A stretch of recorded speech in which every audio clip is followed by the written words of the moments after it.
Welcome everyone to the Thursday, February 12th, 2026 special meeting of the Boulder City Council.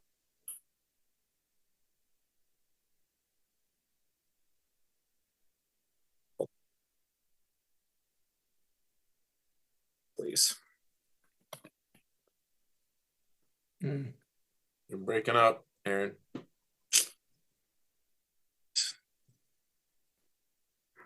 Can you hear me now? I think you're back. Okay. Did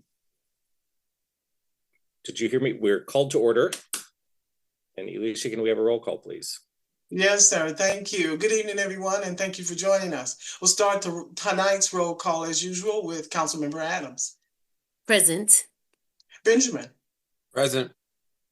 Mayor Brockett. Present. Councilmember Kaplan. Present. Marquis. Present. Shuhar. Here. Spear. Present. Wallach. Here. And Mayor Pro Tem Weiner. Present. Mayor, we have our quorum. Great. I'm just going to switch my internet. I'll be back in 1 second.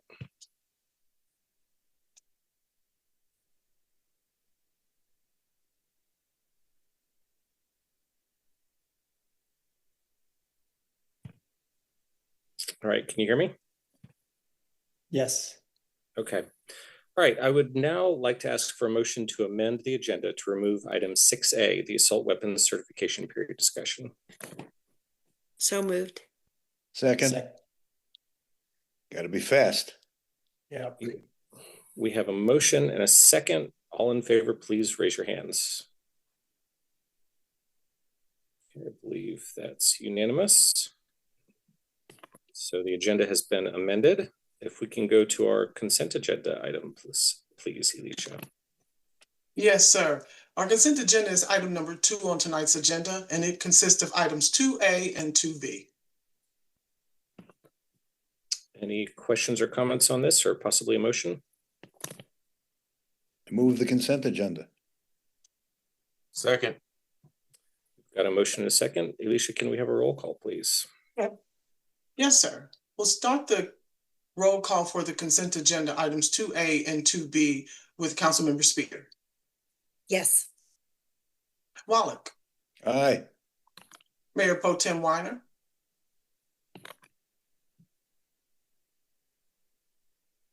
Yes. Councilmember Adams. Yes. Benjamin. Yes. Mayor Brockett. Yes. Councilmember Kaplan. Yes. Marquis. Yes. And Shuhar. Yes. The consent agenda is hereby approved unanimously. Very good. Can we go to our public hearing now, please, Alicia? Yes, sir. Our public hearing is item number 3A on tonight's agenda, and it is the consideration of a motion to determine if there is sufficient community need as defined in the Boulder Valley Comprehensive Plan to warrant further consideration of a Service Area Expansion Plan for the Area 3 Planning Reserve. Thanks so much. I appreciate that, Mayor. And I am seeing you pop up, Brad, so maybe I'm giving it to you. I thought I was giving it to Christopher, but take it away.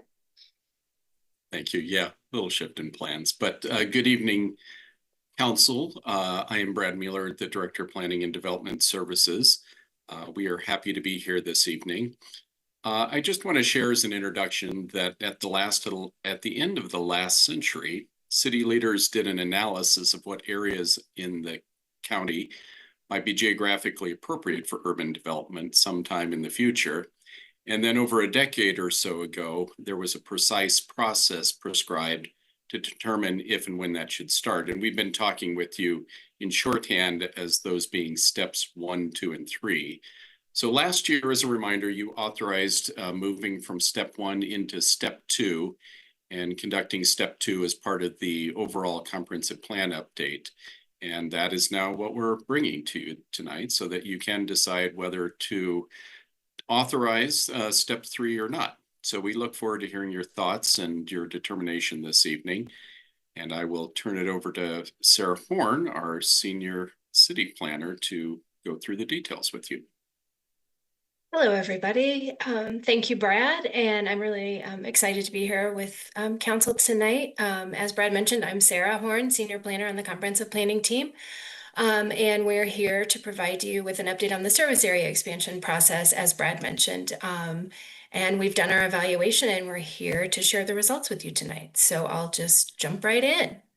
So the purpose of our meeting tonight is to provide you with the opportunity to close out step 2 of the service area expansion process and to decide whether there are community needs that, as Brad mentioned, are of sufficient priority to keep the door open to step 3, which is the service area expansion plan. This discussion is not about the design or specific uses for the reserve. You won't be making a decision to expand, nor will you be approving an initiation of an expansion plan at this time. You're simply being asked if you want to continue to explore the expansion option. And here's the agenda for tonight. I'll share the staff presentation, then we'll have time for clarifying questions, public comment, and your deliberation and vote. So I'll start with a quick update on the comprehensive plan and service area expansion processes. So here you see a diagram, which you've probably seen before, of the comprehensive I know, kind of fun. plan update schedule. Throughout the last year and a half, we've been identifying and assessing community needs through the first 3 phases of the project, which you see in white on the screen. We're now in the last phase, which is highlighted in green, drafting the plan for community and policymaker review, and hopefully approval and adoption by the 4 decision-making bodies later this summer. During the update, as Brad mentioned, we've continued working through the service area expansion process, and you can see the steps on the screen. Step 1, which is the urban services study, helped us answer the question, could we expand into the reserve? We're now finishing up step 2, which is the community needs assessment, where we're asking, should we expand into the reserve? After this step is completed, you and planning board can choose to pause the process or move to step 3, which is the service area expansion plan. And that would answer the question of, how do we expand? Before we walk through the assessment, I just want to quickly orient everyone again to the Area 3 Planning Reserve. It's shown in orange on the map on the screen on the left side of your screen. It's located just to the north of the existing service area, which is shown in pale gray and light yellow and pale gray. This is the city's only designated Area 3 urban expansion area, and the city owns just under half of the land within it. Okay, now to the meat, now to the community needs assessment. As I mentioned, this is step 2 of the service area expansion process, where we're deciding if we should expand into the reserve. And tonight, staff is not recommending expansion or non-expansion. We're sharing an assessment to help you determine if further exploration is warranted. So our assessment includes 2 parts, identifying needs and evaluating them. So how did we identify needs? Well, from the start, the comprehensive plan update process has been grounded in engagement and research. We've combined community input, a statistically valid survey, staff analysis, and state, regional, and department plans and reports to identify needs and explore options for addressing them. While we've identified many community needs during the comprehensive plan update process, I just want to note that this particular evaluation focuses on those needs most likely to require land to potentially address. And how do we evaluate the needs? Well, we use 3 factors outlined in the comprehensive plan to measure expansion against: community value, capacity, and benefit. So as we were going through the analysis, staff asked 3 core questions. Will expansion address a long-term community value? Can the need not be met within the existing service area? And will expansion benefit existing community members and future generations? And so these are the 3 questions we ask you to keep in mind this evening. We also use the city's sustainability, equity, and resilience framework goals, which align with community priorities to guide the evaluation. Okay, here we go. So now that you know how we identified and evaluated the needs, I'll walk through the assessment. So we identified 6 needs to share with you tonight. For this and the next few slides, I'll highlight each community area of focus and identified need. I'll then summarize staff's analysis using the 3 factors I just mentioned: community values, which come from the city's sustainability, equity, and resilience framework, capacity, and benefits. And with the benefits, we'll also discuss considerations. So starting with housing choice and opportunity, consistent with the DRCOG, or the Denver Regional Council of Governments Regional Housing Needs Assessment, staff identified the need for about 9,500 new housing units by 2032. So this need aligns with our livable community value. From a capacity standpoint, the existing service area could accommodate over 10,000 units, and the planning reserve could potentially support between 4,300 and 8,700 units. Currently, as I mentioned earlier, in the planning reserve, the city owns some of the land. We own 30 acres that were purchased with affordable housing funds and 109 acres that are reserved for park use. The rest of the land in the reserve is privately owned, apart from 5 acres owned by the Forest Service. So meeting the identified housing need in the reserve would likely rely on private development, and full build out, including infrastructure, could take 15 to 30 years to fully realize. That being said, the city could use tools like annexation agreements or subsidies to encourage additional affordable housing development. So we know there's been a lot of interest in housing in the community, specifically around the topics of middle income and middle housing types, quote unquote. So we wanted to dig a little deeper into housing need, particularly by income level, to help provide a clearer picture for you. So the breakdown you see on the screen, which is from the DRCOG report, shows that overall about 60% of the total housing need in the city is for those households at 50% of area median income or below. While middle income households, which you see bracketed in the black box on the screen, those that are between 80 and 120% AMI represent about 12% of the total need. So we can further break down housing needs by income and tenure, which is rentals and ownership. So for rentals, which you see on the left side of the screen, the biggest need remains with households earning 50% AMI or below. There's a 77% gap at that income level. For households that make between 80 and 120% AMI, the rental gap is about 8%. Now, on the right side of the screen, you see home ownership, a chart reflecting home ownership, and that looks different. The largest gaps here are in ownership options for, again, households below 50% AMI and households above 120% AMI. For the households that are making between 80 and 120% AMI, or that quote unquote middle income range, the ownership gap is about 19%. And that is significantly higher than the gap for rentals for that income bracket, which I mentioned is at 8%. Okay, so now that you have all those numbers swimming around in your head, I'll just quickly share a few more, some additional highlights related to progress the city's made over the last decade or so related to affordable housing options. There are a little more than 4,300 permanently affordable units in the city, which means that about 1 in every 11 households lives in affordable housing currently. And since 2014, we've added over 1,500 permanently affordable units out of about 4,100 overall. So with those numbers, housing makes up about 37% of all the new units we've built in roughly the last 10 years. I know this is quite a bit of housing information that I've shared at a pretty quick clip, and I know there's a lot here to unpack, but I just want to remind you that you will have a chance to dig in deeper to this data at your March 5th meeting with Housing and Human Services. So with that, I'm going to move on to the second need that we evaluated, which falls under safety. So the city's 2020 fire rescue plan highlights the need for a new storage facility for reserve engines and equipment. This need ties directly to our safe and responsibly governed community values. When looking at capacity, there's currently space available in both the existing service area and the planning reserve for this type of use. When considering potential benefits, our community, of course, benefits from well-resourced fire rescue programs and facilities wherever they might be located. It's also worth noting that there are locations outside the existing service area that can accommodate this type of use or these types of facilities without having to use the planning reserve. Okay, now we'll look at a couple of needs tied to multi-generational and multicultural community area of focus. So reports that we looked at from the Bloomberg Harvard City Leadership Initiative that the city just recently completed and Aging Well in Boulder County, these reports highlight the need for more affordable continuum of care communities and facilities. So this aligns with our livable and healthy and socially thriving community values. And again, there's space in both the existing service area and the planning reserve to potentially support this need. And while more continuum of care options would benefit our aging population, developing these facilities can take a long time due to infrastructure and construction timelines. So the benefits may not be immediate. And as our population is aging and that's a more immediate need, that's just something to consider as you're thinking about this. Another need under multi-generational and multicultural community comes from the 2022 Parks and Recreation Plan.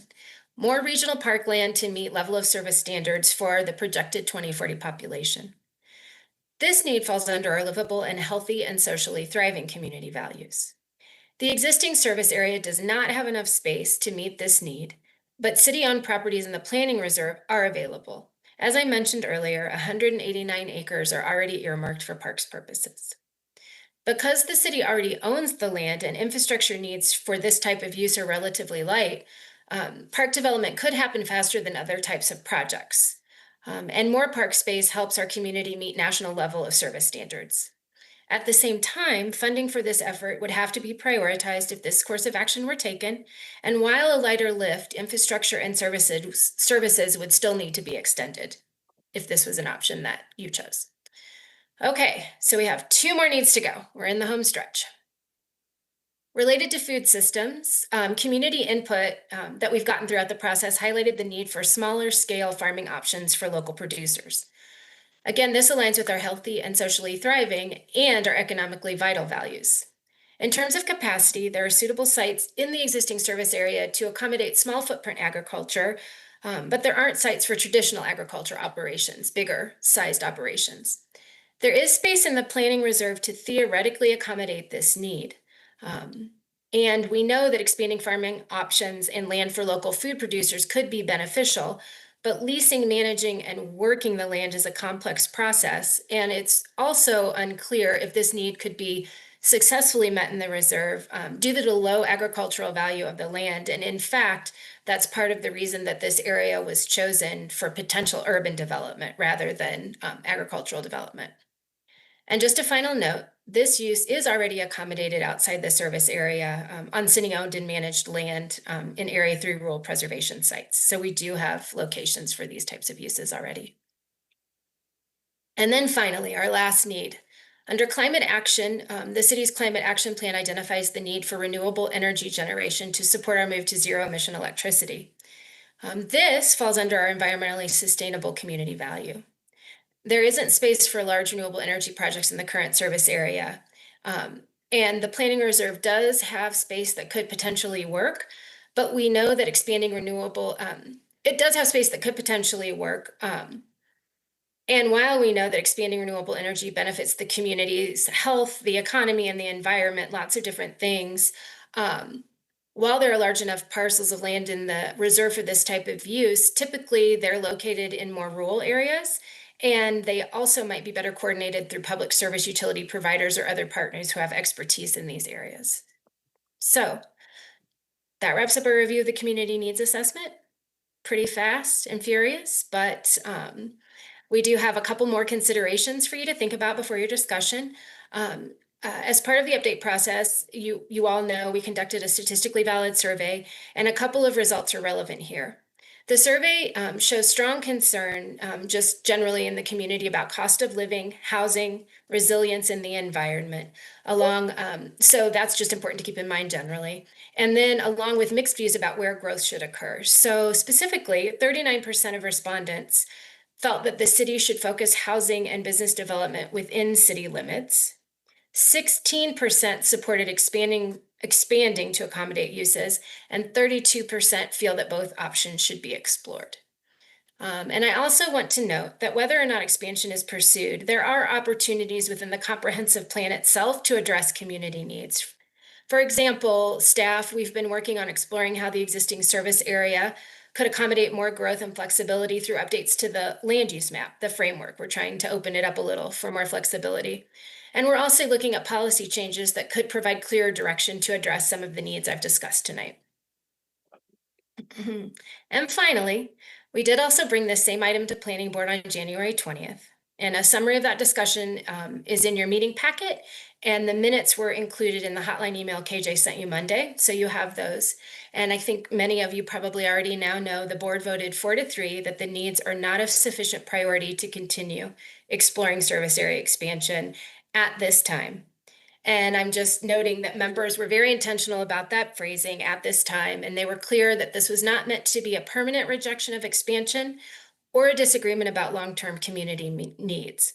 Instead, their discussion really focused on concerns about the planning effort required to prepare an expansion plan, related to staff capacity and just how large of an effort it might be, interest in seeing how recent code changes and policy updates perform within the existing service area, and questions about how specific outcomes could be ensured if expansion were to move forward. Okay, now to next steps. So what does happen next? Well, you'll vote to determine if there are needs of sufficient priority to continue considering expansion. There are 3 possible paths forward. I'll summarize them briefly and you can see them on the screen.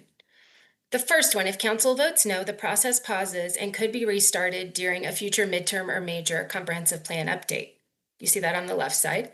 2, at the top of the second box, if council votes yes, you can ask staff to go back to planning board to request their reconsideration.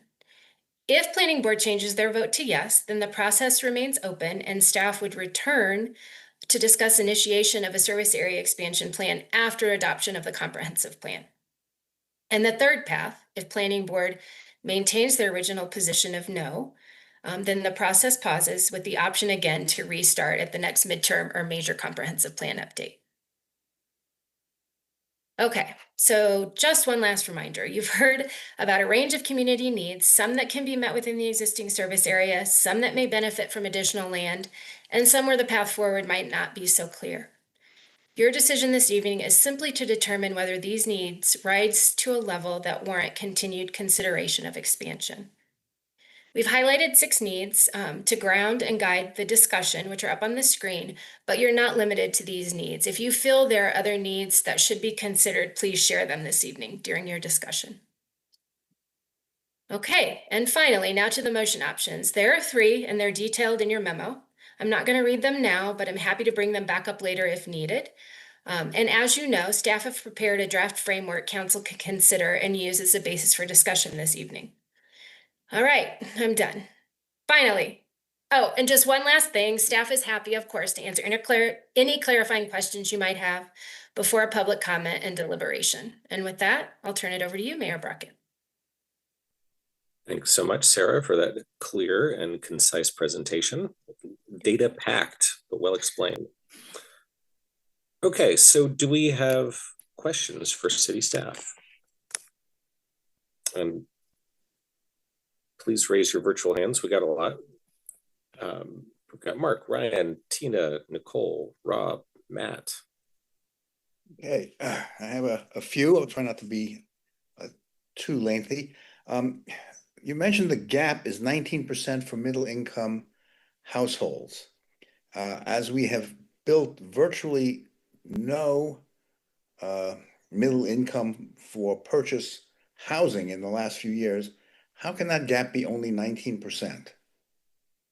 We have absolutely no supply of middle income for sale product.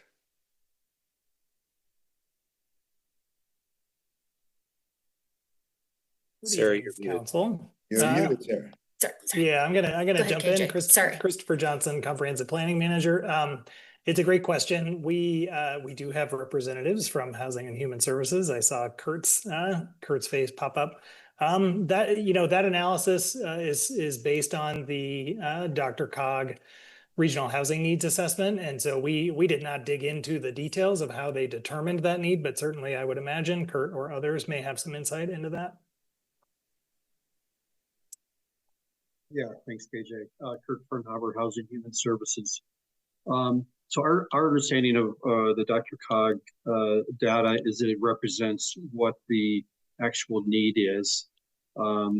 So there's existing housing within the city of Boulder that's affordable to middle income.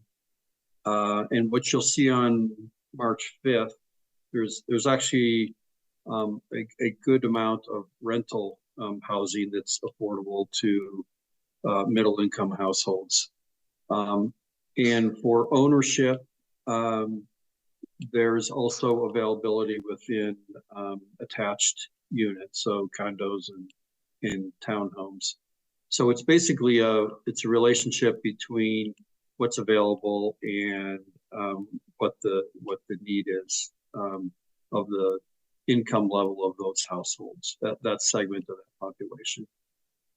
Okay, well, I'm a skeptic on that because we know we're not building that product, and how it can be that low is a little strange to me. But Mike, let me move to my next question. The national level of service standard for parks, when we do that calculation, do we include open space in that? Or do we just look at parkland? Yes, I will. I think Ally Rhodes is on the line and I'll let her weigh in, but that I do not believe we do consider open space as part of that. It's the parks and recreation in the city, the urban parks. Okay. Ally, is that correct?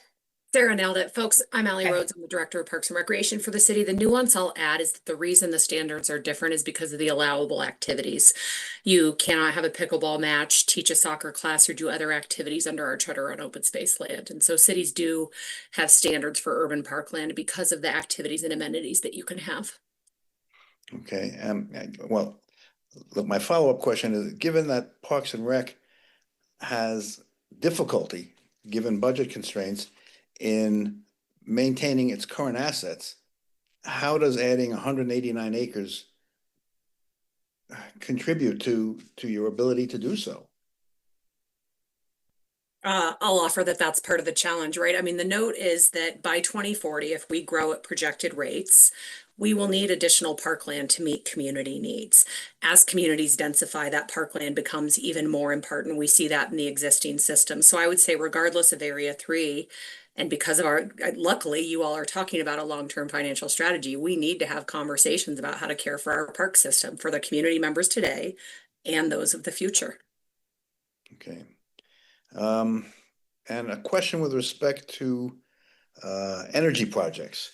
Could those be, could that land be leased from current owners without necessarily annexing that land into the city? That is a very good question. I am not sure. You mean like the private homeowners leasing their land to put? There's nothing out there. And if we offered them an opportunity to make money on their land, if we were not going forward with annexation, my guess is they would be happy to lease us the land. I think that's a good question. I see Brad. You're muted, Brad. Raising your hand. Every time, right? Brad Mueller, Director of Planning. It's a good question, Council Member, and I think you've partially helped understand your question by asking private. There are things folks could do today with that property in terms of leasing to whatever entity for whatever kind of energy opportunity.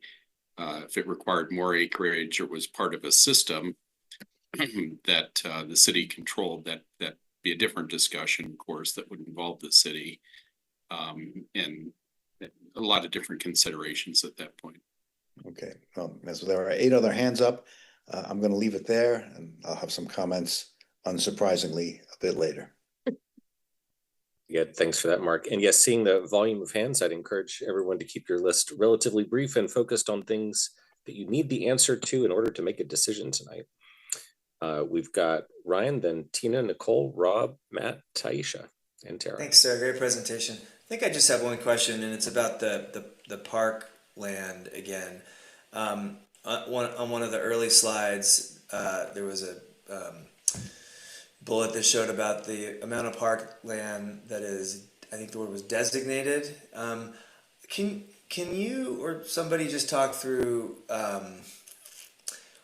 what if this council and planning board were interested to talk about undesignating that or undesignating part of that for other uses? What would be some of the just key sort of procedural considerations about that?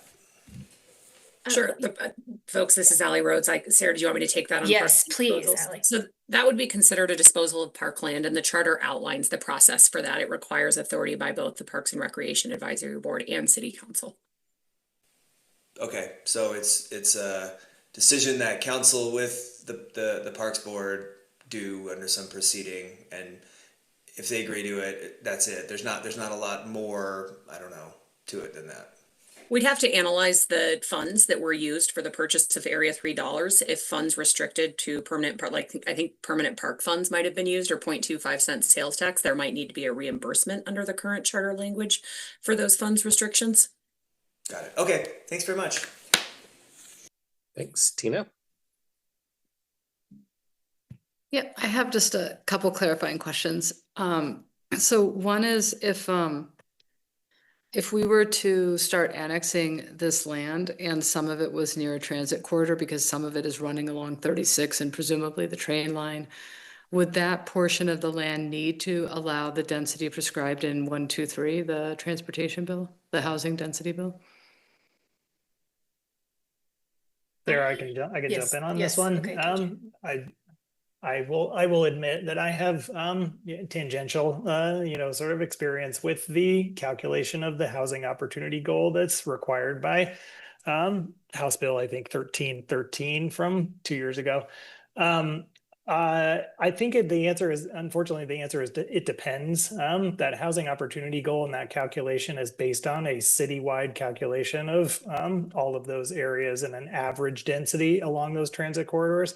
So if we're already meeting that goal and we potentially are exceeding that goal in other areas of the city, then that would not be required to come into compliance. It would still, it would be included within the mathematical calculation, but it's possible we could be addressing that level of density in other locations. Okay. Tina, can I ask a follow-up question? Yeah, sure. I'm not sure which train line you'd be referring to though, because I don't think there's one that would go near this area. Okay, it wouldn't go, I didn't know where it was going past up to Longmont if it's going there. Yeah, I think it goes through Gun Barrel, but there won't be a stop there. Okay. Oh, so, okay. All right. And then my other question is, so for the housing that is the affordable continuum of care for aging populations, do we have plans that include the operating costs for that type of housing? Because that's not just to build it. I would think it was also to create some supportive services. Is there sort of a citywide strategy so that we're understanding where we might develop it, presumably in conjunction with the county, but I'm not sure. I would ask Kurt if he has any thoughts on that. And Kurt? Yes, thank you. We don't currently have we don't currently have plans to develop that within the city or in collaboration with the county. We have been over the last year investigating approaches for Medicare services for older adults. We don't currently have a Medicare facility in Boulder County, and so we're looking at. We know that that's a shortfall in the continuum of housing, and so we're really just getting started on thinking about what types of projects we could support with that. Okay. And then another question I had is, in the survey, the community did seem to be really interested in the townhome cottage court ADU housing type. And I'm curious if we think there's enough of the middle income type that we just referenced, that there is enough of that, then there seems to be a disconnect between what the survey said about looking for that housing type and what we just heard, that housing type exists and is available.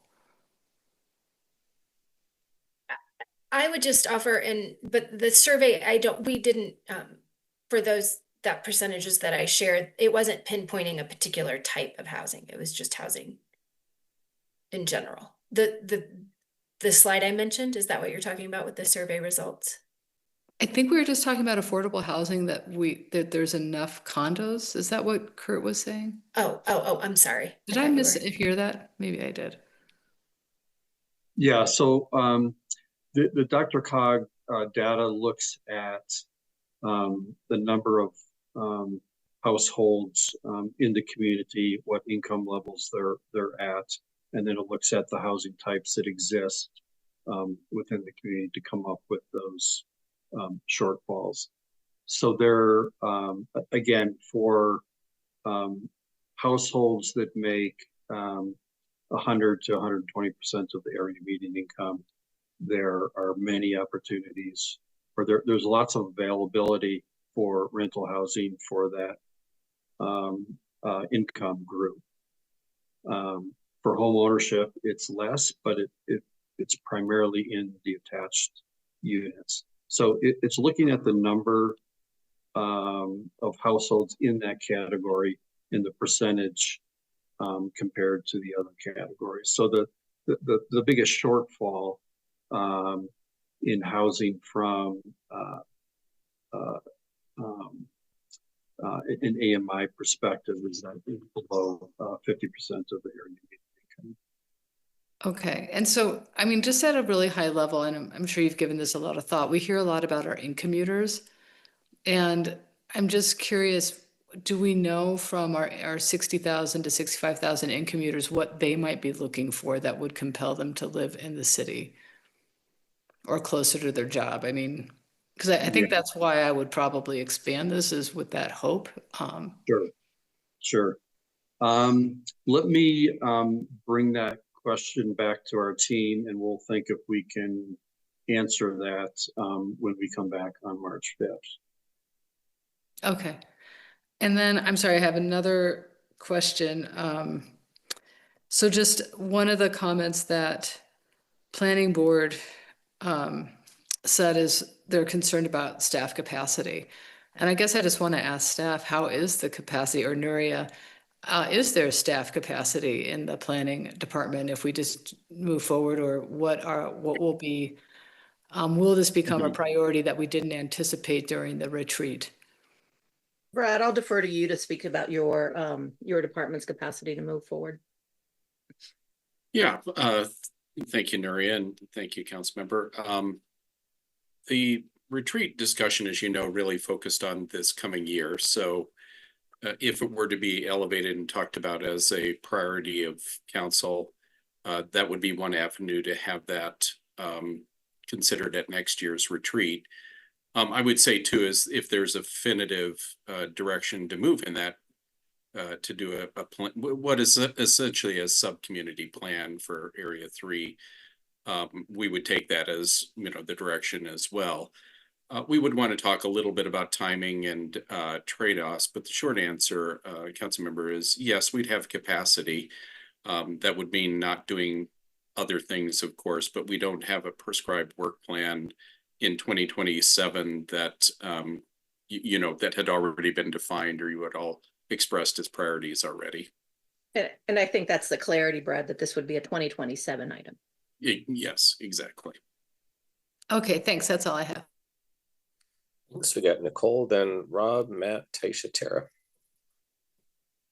Thanks so much for the presentation and the memo and all this information. I just had a couple of questions. First one has a few different parts. It's a little long-winded. Let me know if you need a refresher partway through.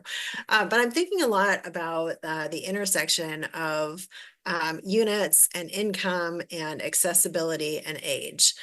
And I'm wondering, how are age-friendly design and universal accessibility being considered in existing service area sites for both parks and housing? People can certainly redevelop existing homes to be accessible, but that doesn't mean the neighborhood is going to be accessible, or that there's an accessible park nearby via an accessible sidewalk or multi-use path.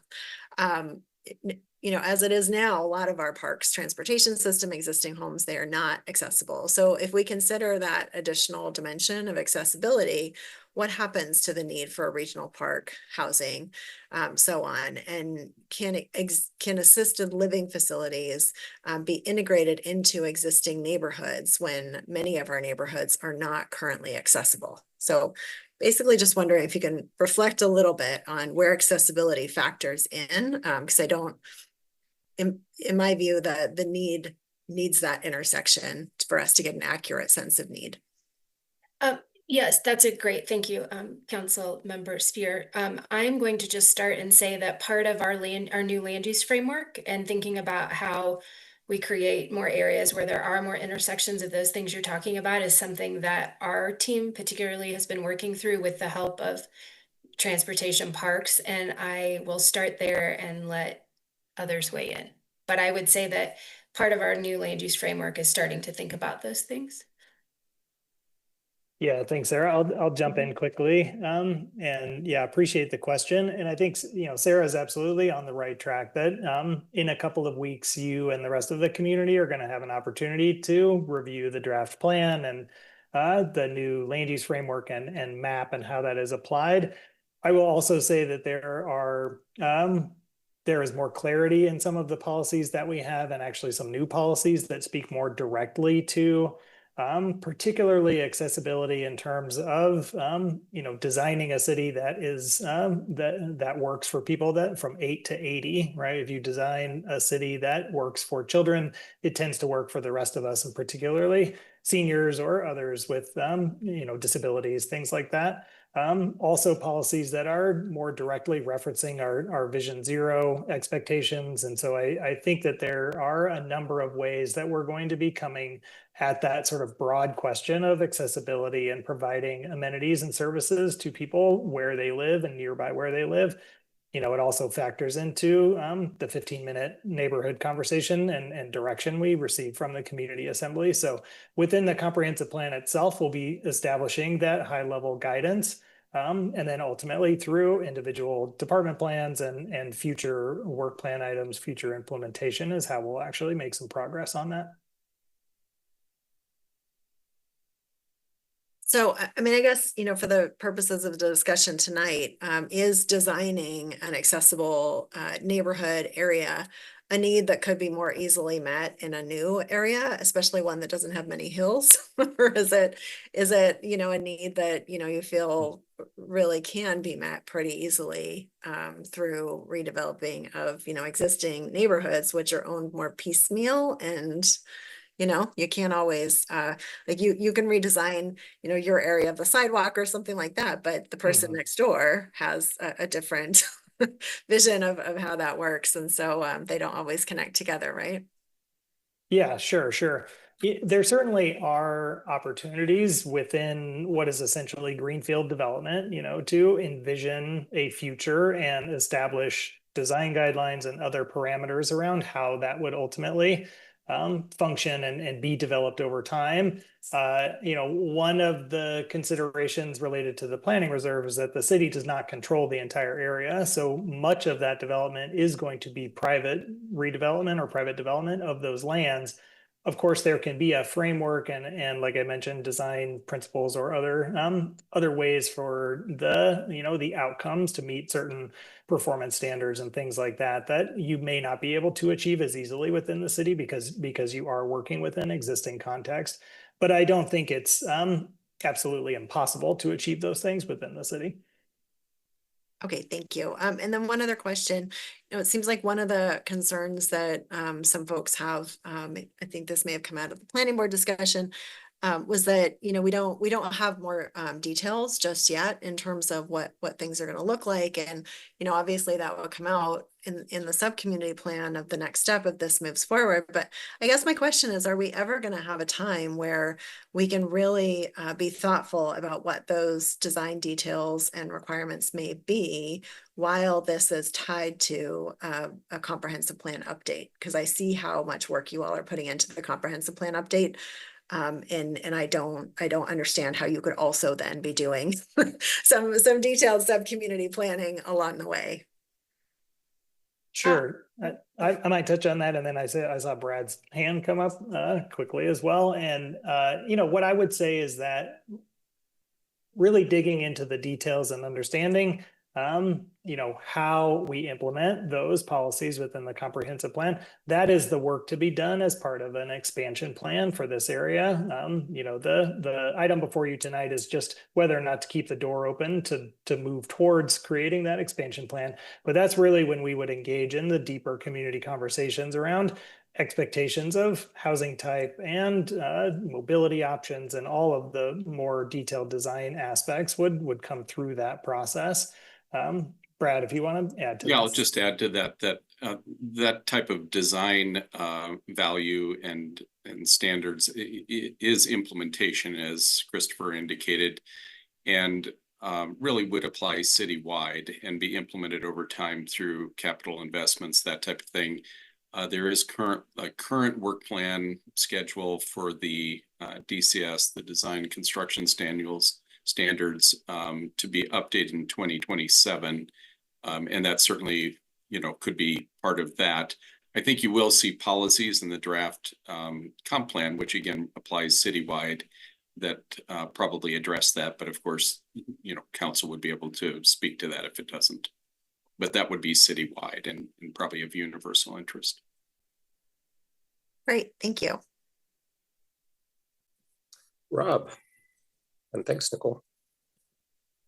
Thank you, Mayor, and thank you, Sarah. I watched your presentation with Planning Board, and I know you've done this more than once, and it's just as good the second time.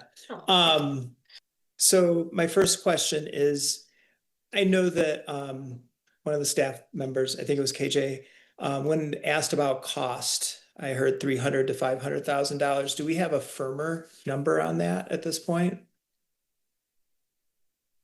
As far as cost of, for an expansion plan was the to question, study right? to study if we move forward. Yeah, there was a question at the planning board hearing about, and it kind of came back to this, staff capacity question a bit of, what would the creation of an expansion plan look like in terms of budget and staff needs, et cetera.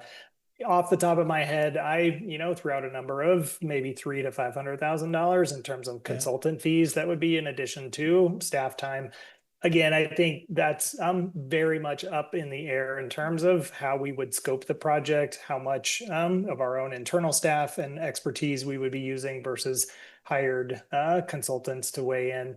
I think it's a reasonable assumption, but certainly that would be refined greatly as we got into more detailed discussions around scope and extent of the plan itself. Okay, you kind of parlayed into my next question, which was staff hours dedicated to it. Doesn't sound like we know that yet, or how that's going to be split up. Yeah, I think that's safe. Yeah, go ahead, Brad. Yeah, I'm happy to speak. That's true. We don't know, but this is not new territory for us either. We have a history as a city of doing sub-community planning and a staff capacity for that. The permanent staff is sized to do that at regular intervals. And in fact, there was a vision before COVID to do a regular cadence of doing sub-community plans. I would just offer too, though, we do have the capacity, we know how to do it, but it is greenfield development, which is a bit of a new animal for us generally as the city. So we would want to consider that as well. Okay. So, and continue on with the scope, would that include things like demographics, looking into best practices, modeling some of our neighbor municipalities that may be doing some great things, infrastructure, service demands? Yeah, I think broadly speaking, it would include all of those things. Certainly we would want to design a plan and set expectations that are realistic given the market conditions. We would want to make sure that we did, quite a bit of economic study to determine that the products that we're interested in seeing out there can actually be delivered and financed and things like that. And of course, we would dig into much greater detail as to the infrastructure requirements, where all of those tap-in points are going to be. And also we would do some peer research in terms of taking a regional perspective of things that are happening in the area that might be cautionary tales, but also might be things that we want to emulate here. I do want to piggyback and just use this as an opportunity to correct what we've heard a little bit was a misconception about how infrastructure and the cost of infrastructure. The city has laws in place that require development pay its own way. And what that looks like in practical terms is a specific development needs to pay for the infrastructure, the streets, water and sewer on the property, plus any offsite impacted areas like a turn lane or a bike path that connects. And then as part of development impact fees, they also pay to be into the system. So they're paying for the capacity of the larger wastewater system, the larger sewer system on what amounts to a per capita basis. And that's done through the development impact fee study that's conducted every 5 years or so. So just wanted to take this opportunity to clarify what there had been some misconceptions around. Yeah, no, I appreciate that. I just have 2 more questions and one's real short. If we say no to this, does that mean we can't revisit it for 5 years?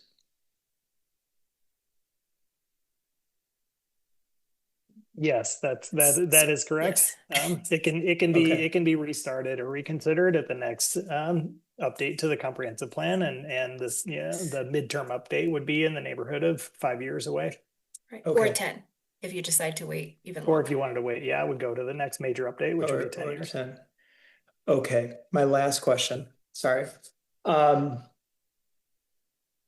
the possible, speaking of the parks land, I'm just wondering if part of the land was reallocated, and saying these funds that were already dedicated to procuring that land, could those funds go back into Parks and Rec to help for some of the future current liabilities expenditures to offset those? Yeah, it's a good question. I might defer that one to Allie, but as far as I understand that if there was, if there was a disposal of certain parklands, and that may include the need to reimburse funds, then yes, we would have to determine where those funds go. Allie, I don't know if we have a clear answer. Basically, if reimbursement is called for, it would have to go to the fund to be reimbursed, right? So the permanent Parks and Recreation Fund, if those were used, then funds would have to go back to that fund. And I'm not sure, I don't think the same restriction is clear if it was 0.25 cent sales tax money. That would be a future conversation. Okay, that's all I have. Thank you, guys. Thanks. Now, Matt, and then Taisha and Tara. Thank you. Really good questions so far, and thanks for the responses, staff. I'm going to maybe piggyback a little bit on a query that Nicole had, and maybe you've sort of answered it through her way she asked it, but I'll maybe ask it a little differently. Some of the things we've heard from Planning Board was this need at this moment to lay a bunch of specific conditions with regards to Area 3. And I'm sort of curious, some of those are actually, reasonable things. And so I'm wondering, where is the appropriate time in this process for us to place guardrails, guiding principles, or details, specifics like we don't want stacked flats, or we want more family housing like Holiday. We want a Holiday 2.0. Like, where in the process do we start to define those things, both values and maybe specifics of what we want? Sure. Yeah, it's a great question. Well, I can say that part of that decision making is potentially before you this evening in terms of the hotline that was sent on Monday. Staff, heard from Planning Board and have heard from a few others on council for an interest in providing some guardrails or providing some parameters around what a future process would look like.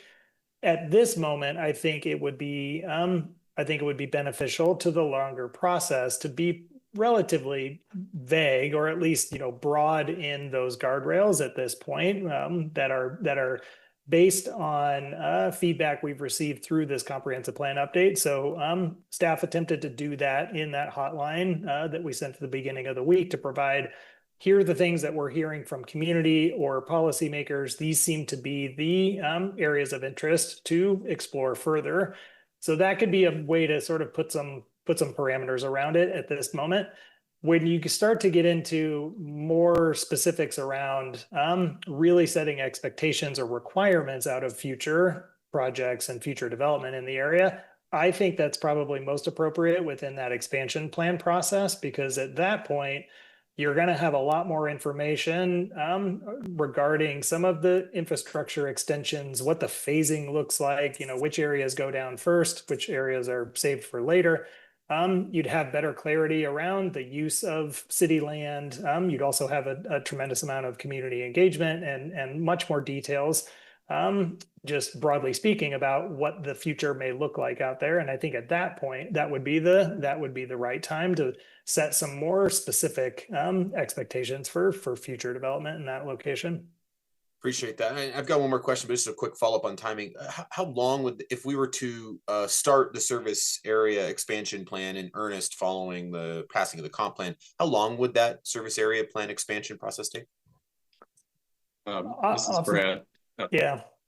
Christopher and I might have different answers, so let's see. Let KJ answer 4 first. years, I think. No, I would say 18 to 24 months. What would you say? That's what I thought. Yep, that I was going to agree with you. Oh, I was actually hoping for some tension there. You guys, you built this up and you left us with nothing. All right, well, I appreciate that answer. My final question has to do with another thing that's been floating out there with regards to piloting or other things in this area. And there was some early conversation, I think even we discussed on council early on in the comp plan process, about an interest in maybe phasing Area 3 in different chunks.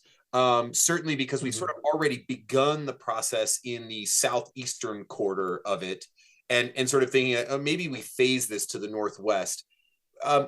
Not that we're determining that today, but if there was interest in sort of chunking this in some form or forms, where again in the process would be the best time for us to have that discussion on how we would think about phasing it, whether it's anything adjacent to our public property or whatever we do with that, where would be the appropriate time to do that? Because I'm wondering, does that then set up the service area expansion plan process? If we're like, hey, we're going to do phase 1 here, then phase 2, does that maybe change some staff resource concerns, a time frame? And so I'm just wondering, where do we define that? And then how does that trickle into those other steps, if at all?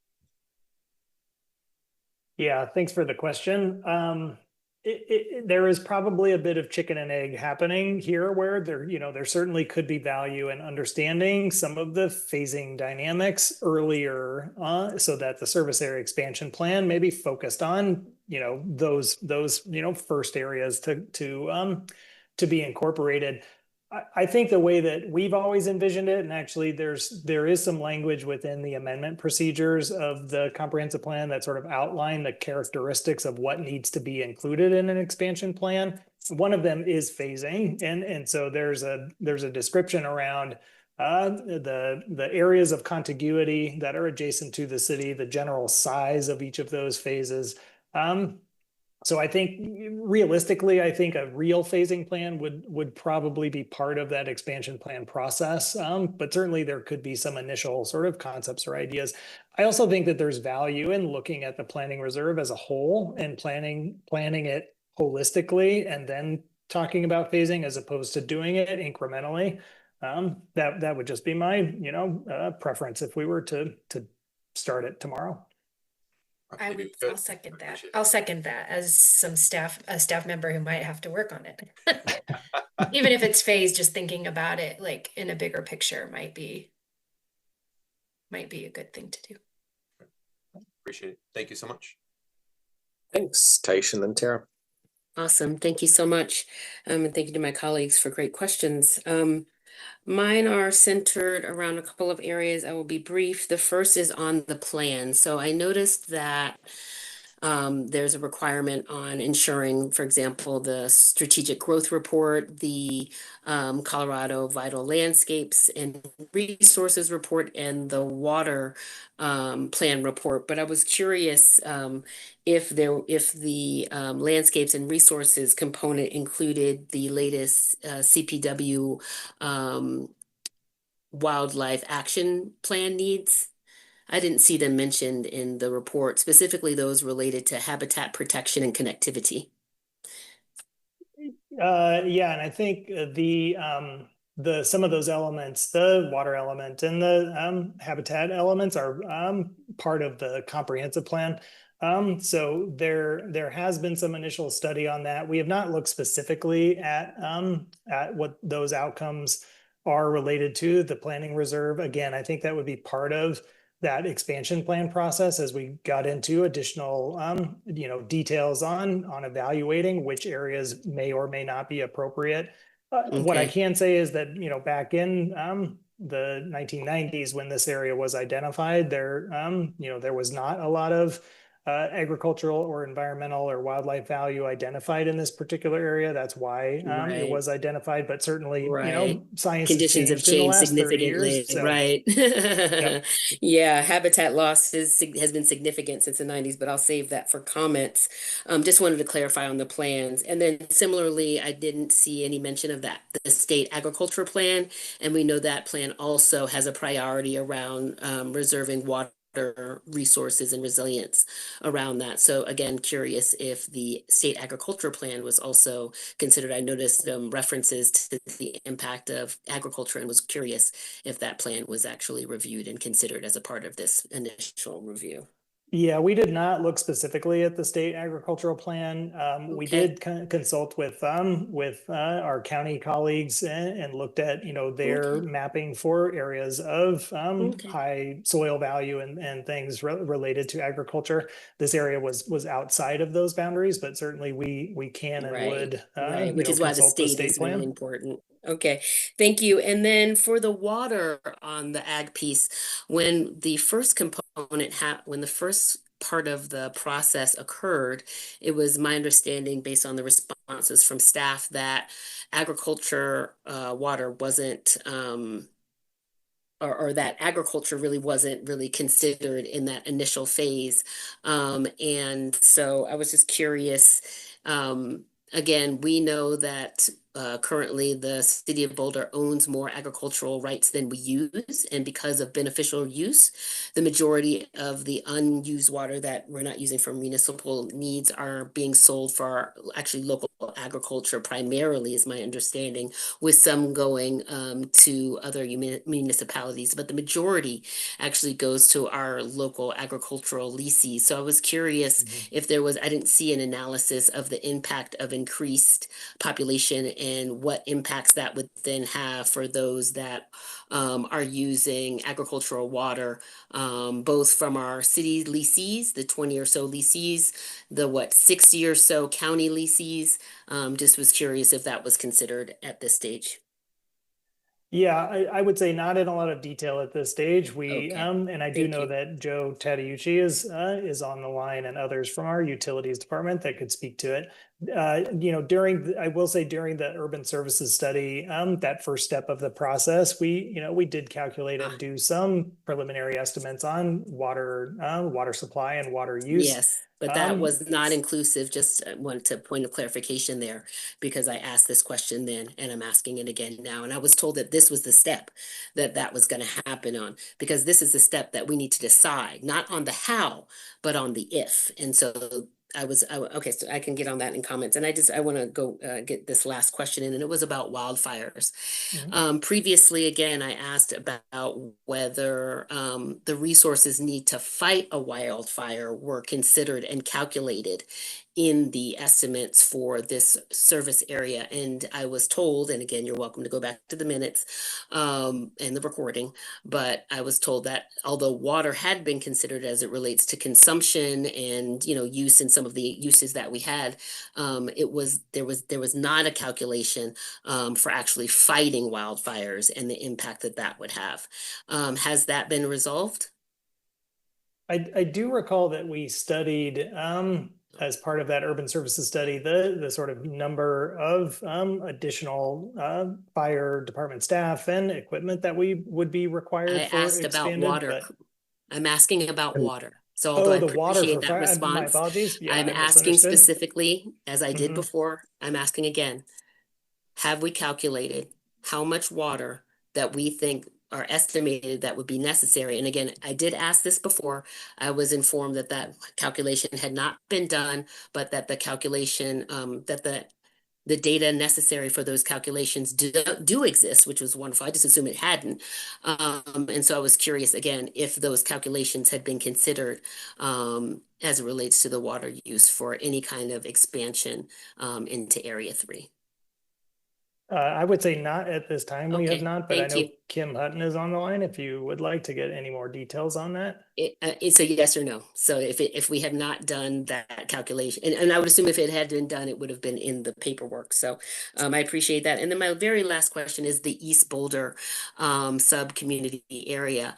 When do we estimate, based on the current build out versus the potential build out, how long that would take?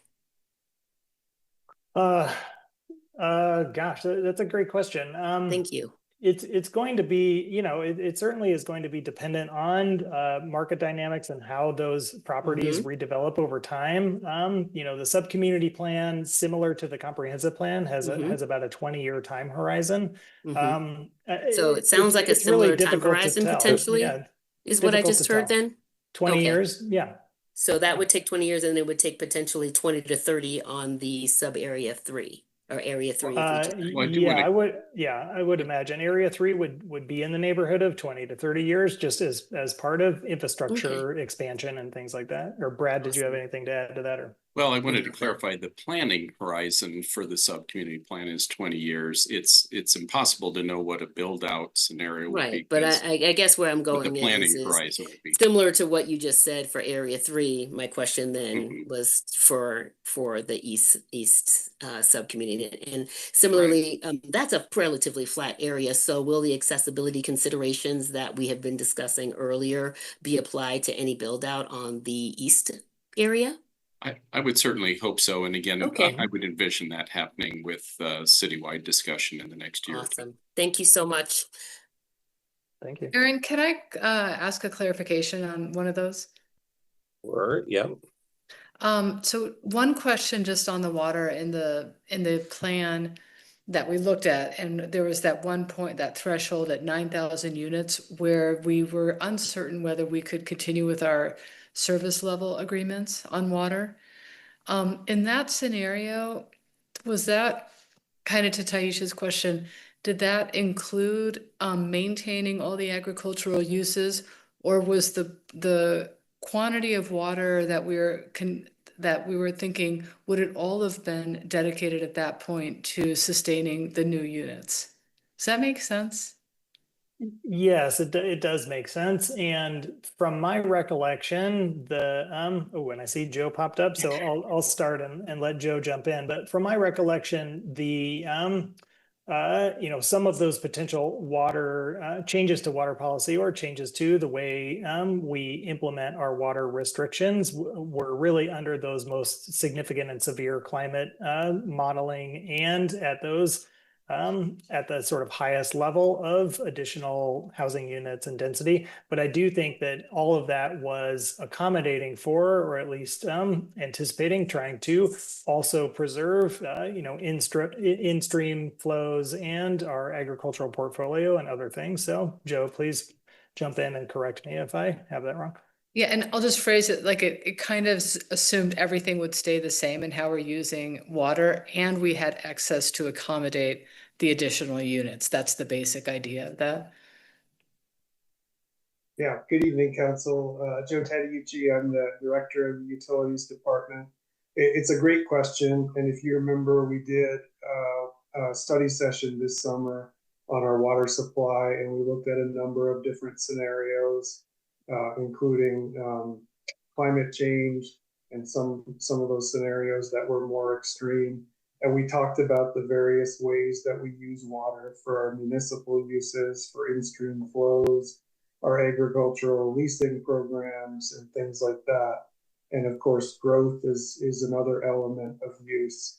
And just a reminder, the big picture framing on that is it really comes down to trade-offs. And if there's less water because of climate change, then some of the uses will have to be less. And so if we do more growth, we may have less for agricultural leasing and things like that. So don't have an exact answer for you, but I don't know that I would necessarily agree that everything would just stay the same. There would be some trade-offs. Okay, thanks. That helps. Aaron, can I colloquy on the water thing? Whoa. I'll get to Tara. It's just a point of clarification. I believe in a past meeting, it's just sort of addressing Taisha's points about firefighting.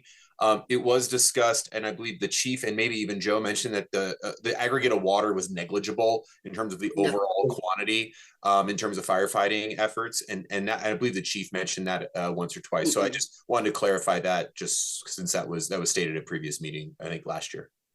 Yeah, thanks for reminding me of that, and that is accurate. We do track how much water we use and account for it during firefighting, but it's a really insignificant amount. I wasn't sure, they didn't come on, but I wasn't sure that was exactly your question. Yeah, although I wonder what's insignificant now versus what it will be insignificant in 5 years, 10 years from now. So I just, and my question was actually not, is it significant or not? My question was it calculated, and was that information provided to all of us so that we understood what that minor inconvenience would be in 2025? So that I appreciate the clarification. We still don't have the data, so I would love to get that data. Thank you. Okay, just to be clear, we're finishing up our questions here, and we can get to comments here in a little bit. I've got Tara, and then I've got a couple quick ones myself. I was kidding, Matt. You could always colloquy. It just seems so long since the discussion started and when I'm finally asking my questions, but that's okay. Anyway, my first question goes way back to the beginning when Mark discussed that 19% home ownership housing gap.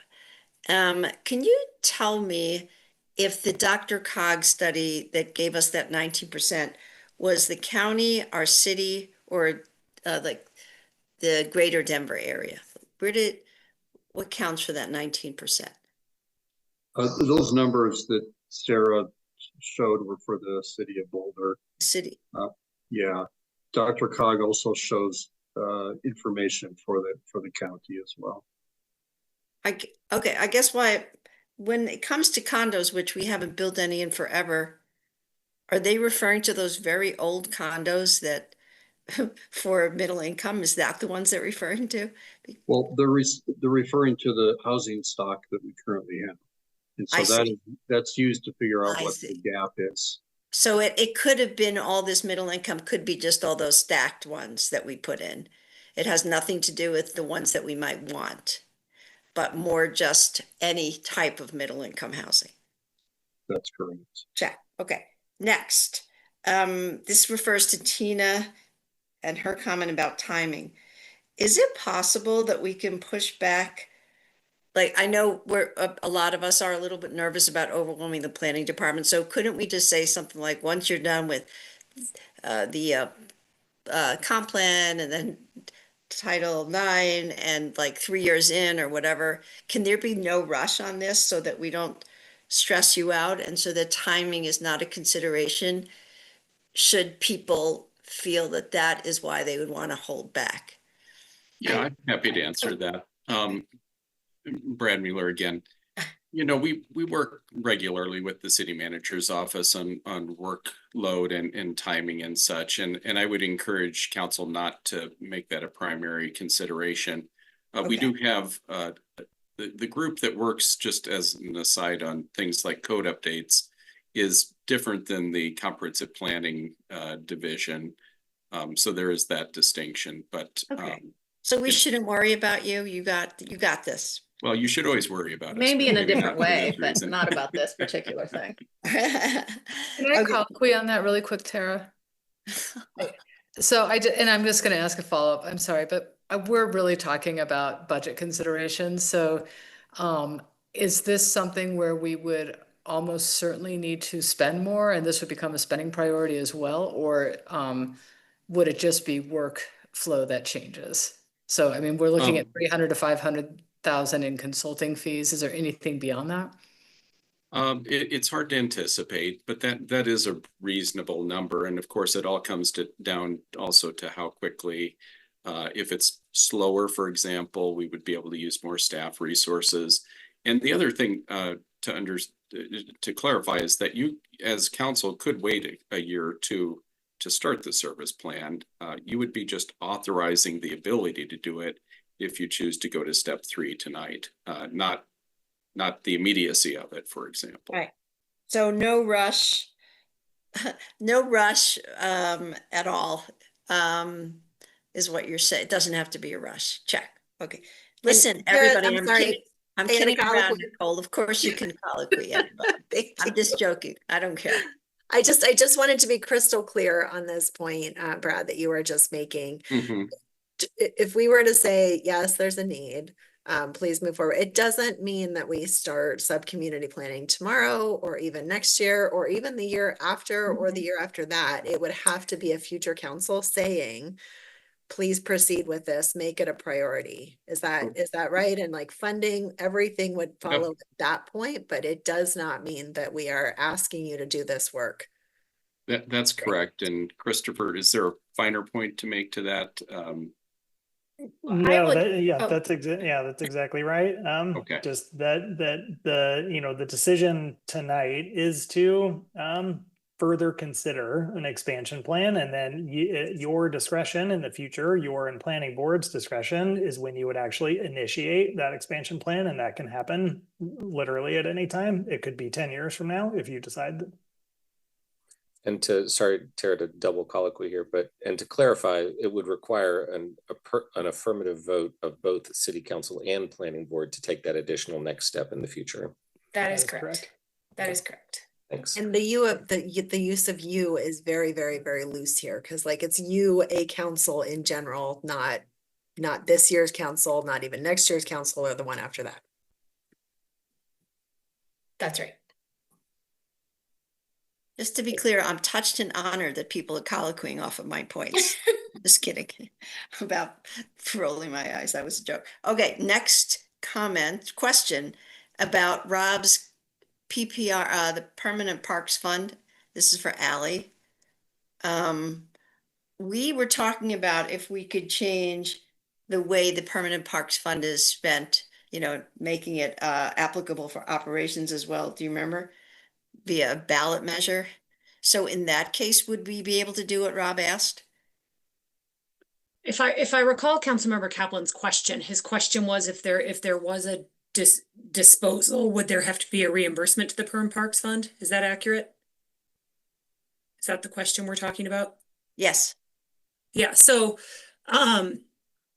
it would depend on how expansive any change to the Perm Parks Rec Fund is. So currently, the fund is restricted to acquisition or development of parkland. Right. If it were to be expanded per last year's proposal, where it's more broadly to the public realm and all types of civic infrastructure improvements for the community, then possibly not.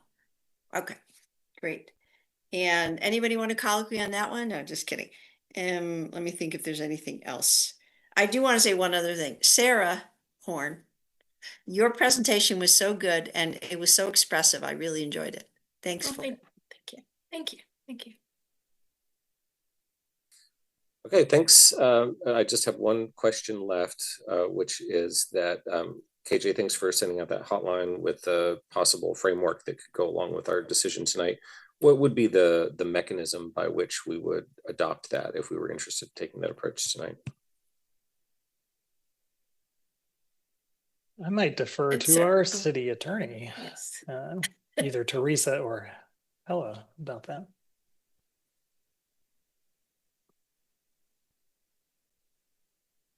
I'm sorry, could you repeat the question?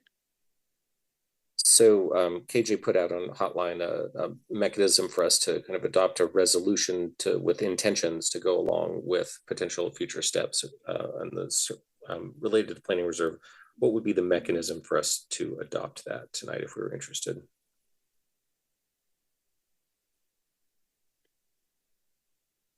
If there's a resolution before the council, then you could adopt that by vote. Yeah, if there's not currently a resolution before council, we can bring that back to you, and that would go on a consent agenda. Okay, so we could either move to adopt it, or we could give direction to maybe make some changes and then come back to us to adopt on a future consent agenda. That's right.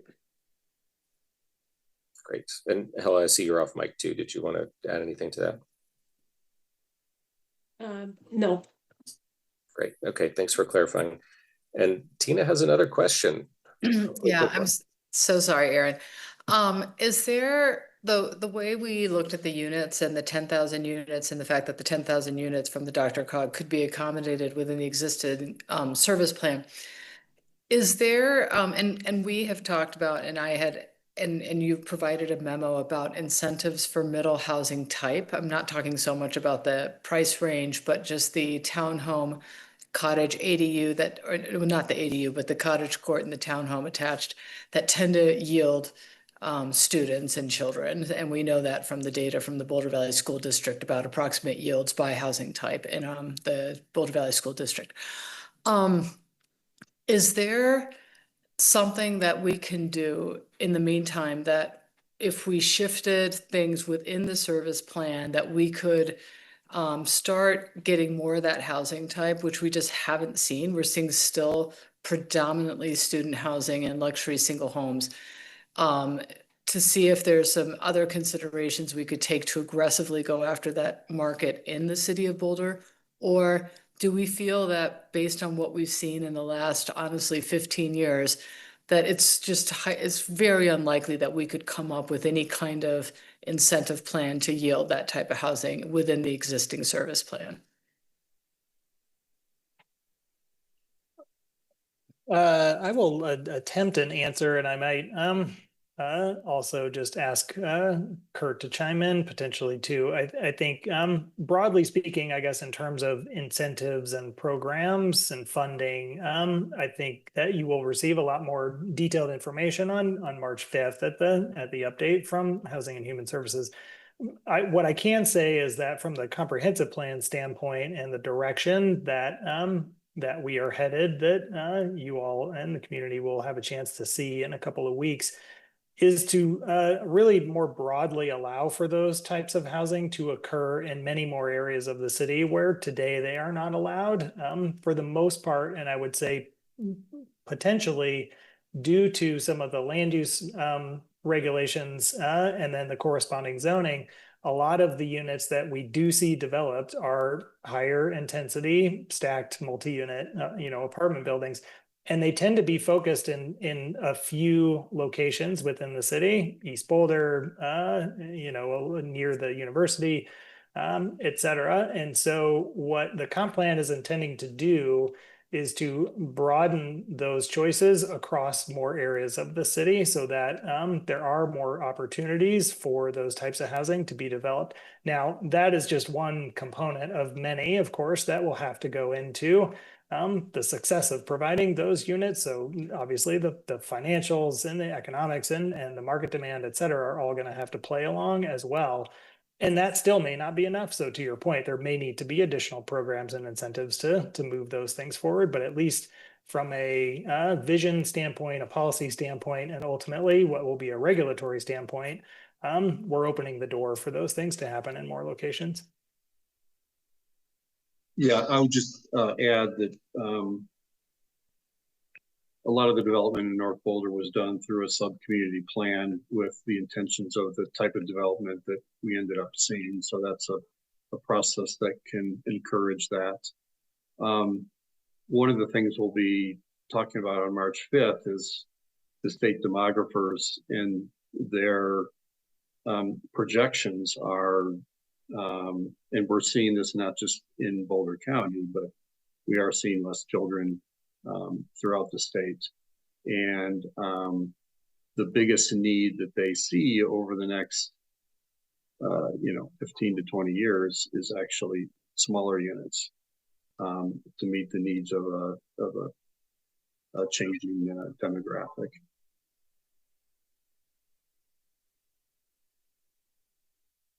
Okay. All right, so I think that brings us to an end of our question session.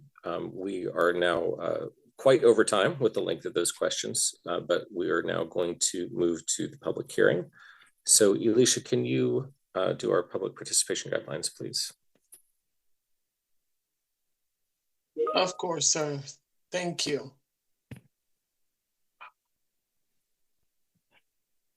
That is the other version. Emily, we need the updated version of the slides, please.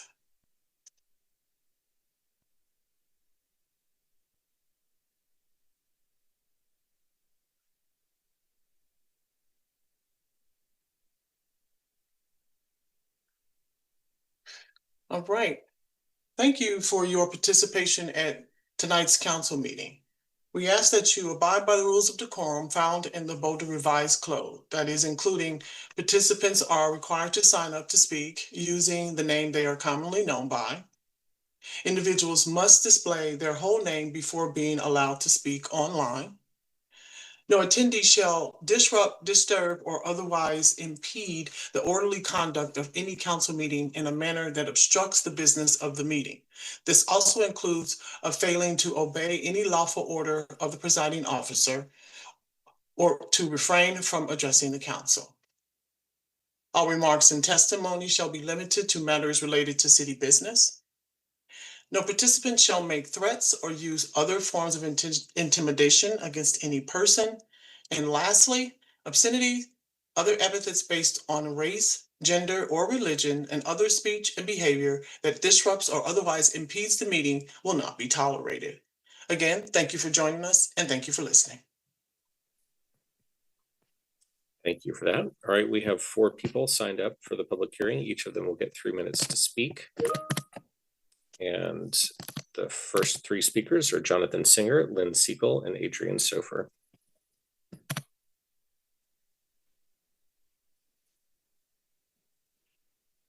All right, good evening. My name is Jonathan Singer. I'm the Senior Director of Policy Programs with the Boulder Chamber. And in deference to Council Member Tara Weiner, who asked about this, I really do think that maybe public should also be allowed to colloquy. And so this will be my 2-minute colloquy here. I want to clarify what you have already said here on council, that tonight's decision is not about annexation. It's not about infrastructure construction or approving a development plan. It is about whether Boulder has sufficient community need to justify doing the work to understand a potential future option. From the business community's perspective, and increasingly from workers and families, the answer is yes. Boulder continues to struggle to house middle-income households, whether they're teachers, early career engineers, healthcare workers, public employees, and every single person who keeps our local economy functioning. And over time, most housing production has been rentals, while the majority of residential land remains single family. Even with recent reforms, we have not produced the missing middle ownership opportunities at a meaningful scale. So the practical question becomes this: can we realistically solve that inside Area 1 alone? And based on decades of outcomes, lengthy discretionary review, uncertainty, and project reductions, it's unlikely we can meet that need at a scale within existing conditions. And that's not a criticism. It's just a pattern we've seen over and over again. The Planning Reserve gives council the chance to study a different approach. And we appreciated planning boards pointing out certain guardrails. I'll just name a couple of them: focusing on attaining missing middle housing, using this area as a pilot for walkable 15-minute neighborhoods, right-sizing parks and services, and applying high sustainability standards from the outset. Things that can be where we can treat this as a carefully structured planning exercise. This is not a commitment to build right now. We often talk about the risks of change, but there's also a risk in standing still. The cost of doing nothing is not neutral. It shows up as workers commuting further, businesses struggling to hire, and families aging out of Boulder, and fewer paths for homeownership for the next generation. Studying this option doesn't commit the city to build, but refusing to study it commits the city to those outcomes. Adopting the motion preserves optionality. Rejecting it removes a long-term tool even before it's been studied. Last month, Planning Board said, now is not the time. Today, that time has arrived. We urge you to adopt the motion and identify the community need so the work can begin. Thank you very much. Thank you. Now we have Lynn Siegel, Adrian Sofer, and Mick Coles. Lynn Siegel, Jonathan just made the perfect argument for saying no. Perfect. Because you see, we have a problem already. Didn't Julia Roberts say it in some movie? You know, you want a bigger problem? Then go for this. We've got Sundance. We've got so many problems we have no idea of. And going into this is utterly ridiculous. Water, for one thing. There isn't data, like Daisha said. That's water for fire also, because all the time we're building, it's not that we care about a fire coming through. What we care about is fire destroying human inhabitations.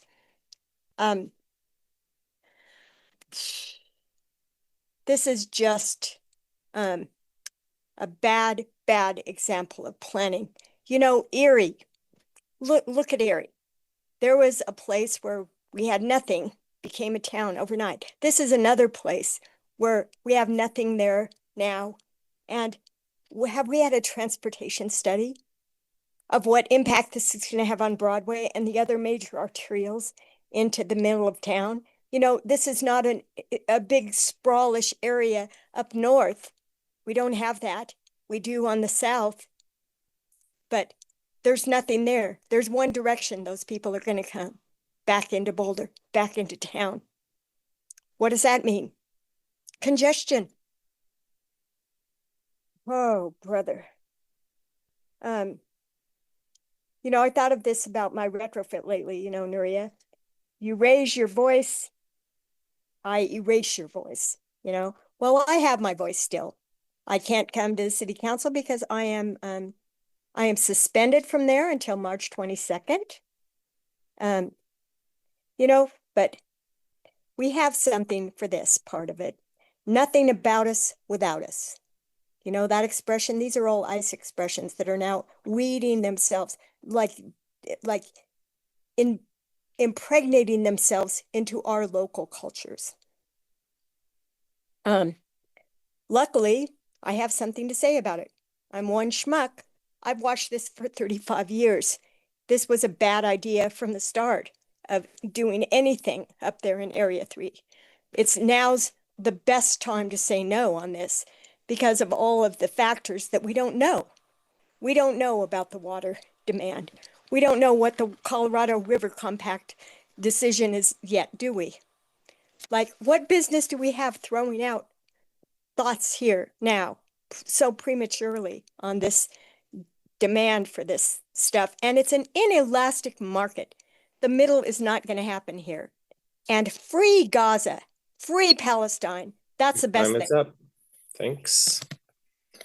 All right, now we have Adrian Sofer and then Mick Coles. Good evening, council members. Thank you for your time. I believe you received an email from me yesterday, and I won't repeat what I wrote there, but I would like to address any questions you might have. Plus, I would like to address the issue of time. Time involved in the process you are on if you choose to continue going forward, and also the time added if you and the planning board decide that this is not the right time to do so. I think you probably would agree that even getting this far in the process, whereby service area expansion is being moved forward, has been a glacial activity. Let's look at how far we have progressed. Broadly speaking, 2 years have passed since council directed staff to begin this process, or possibly more. And rather than recount the details, let's just consider where we are. How many missing middle housing units have been built in those 2 years? We're talking about 9,500 housing units by 2032.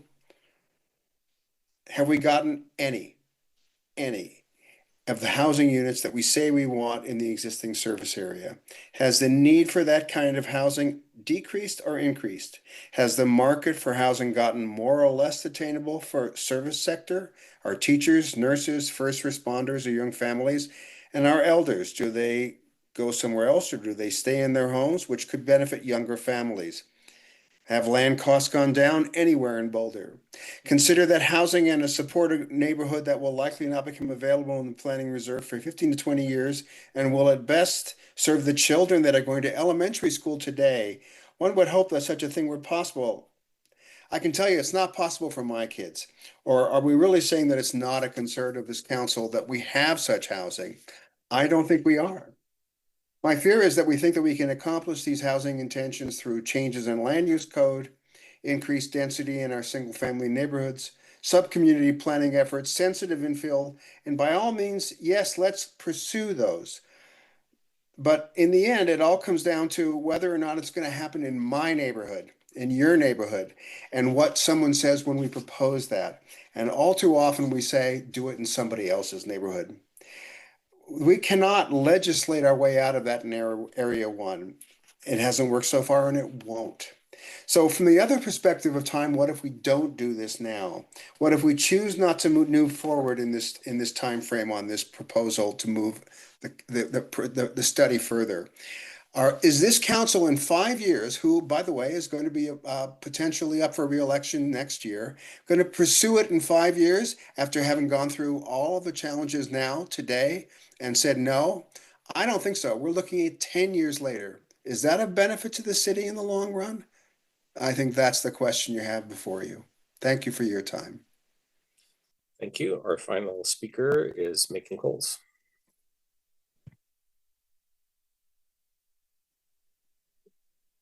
Good evening, Council, and thank you for making space to hear our comments. I was on the City Council of Boulder in 2015 when we decided to buy the Alpine Balsam site. And as I understand it, we are still 2 years away from having the first units be occupied by anyone on that site. This is so much not what we expected on council when we bought that property, because we had a pressing housing needs right then, and we wanted it to happen a lot faster. You know, political liberals love process. We love the process, but I just groan when I hear staff saying, well, even if we do a pilot project in an area that's got contiguity on a lot fewer acres, we have to do an area plan. You know, two of the most precious neighborhoods, the greatest neighborhoods, breakout neighborhoods in our county are Holiday and Prospect in Longmont. Each of these was a product of one person's vision who brought it to fruition within a relatively few years. Kiki Wallace in Prospect and Cindy Brown at Boulder Housing Partners with the Holiday Drive-In site. We need this missing middle income housing now, right away. So let's not get bogged down in a thing we usually do and are frankly not very good at, these area plans. Harness the ingenuity and the inspiration of private landowners up there. You know, planning staff got involved, and I want to give them a boost in the innovation team of that Bloomberg Philanthropies underwrote. And I attended one of those meetings last year, and it was breakout thinking. It's the kind of thinking that can bring us to next generation neighborhoods much sooner than the 2 and 5 and 10 and 12 years that we're talking about now. Don't get discouraged the way I felt as I listened to some of the discussion unfolding. But people, we need missing middle income and housing. And this is the only area where realistically we can get it. Finally, I want to say we've got great urbanists on the city council and on the planning board. You people will have the inspiration to be able to pull this off. Let's do it more quickly. Your time is up, but thank you for your testimony. And that brings us to the end of the public hearing. To to the testimony. And so I'll come back to council for a discussion on whether we want to make a finding of need for the planning reserve. So I'll ask for folks to opine on this. I'm going to encourage you, though, to be succinct and brief in your comments and to not make long speeches. I know we all have opinions on this, but to please state them clearly and cleanly. It is past our time, allotted time already. So who would like to get us started? Rob. I'll break the ice. I'll just say that I know there's some community concern that if we do move forward with exploring this, that it's going to take away from some of the current projects that staff has. Hearing that shouldn't be a consideration from staff, it makes sense to me to move forward. I do understand that there is a fiscal component to this, a budgetary component to this, but the longer, in my opinion, that we wait, these prices aren't going to go down. They're going to continue to escalate. I feel like we should be visionary, and I'm just afraid that if we say no and we wait another 5 years and we have another council that may not want to do it, we could really be behind the 8 ball. I think knowledge is power. And if this is just gathering knowledge, I understand there's a cost to it, but more importantly, it's not taking away from what staff is doing now, and it's not going to compromise any projects that are currently or in the queue. Then I support moving forward with exploring it. That's it. Thank you. I got Matt, Mark, and Ryan. Thanks for leading that off, Rob. I share your sentiment. We're not just behind the 8 ball. We've been behind the 8 ball for over a decade plus. So I mean, time is something we don't have on our side. So every bit of time we can to catch up and try to catch up is needed. The housing need is obvious. We've all seen it. We don't need a study to tell it. We don't need to study whether the sun's going to rise tomorrow. Just like we don't need to study to tell us that we need more housing, and we need more middle and missing middle housing that specifically addresses families' needs. School enrollment is leaving. We need to shore that up. So these are obvious things. We don't need to study ad nauseum and not let perfection be the enemy of the good. It's obvious that we need to go do this. And I'm hopeful that we all can do this. And I'm really hopeful planning board will step back a little bit and not get caught in the weeds. That time will come. There is process to get specific. There's time and place to do the restrictive things that we want to do there and do different than we've done before. We have that opportunity in front of us, but we need to take the next step in order to seize that opportunity. So I support moving forward with the need assessment. Thanks. I got Mark, Ryan, Tina, Tara, Taisha. Further to what Matt said, I'm going to answer the need study right now. Yeah, we need more housing, but what we don't need is the kind of housing that we're building.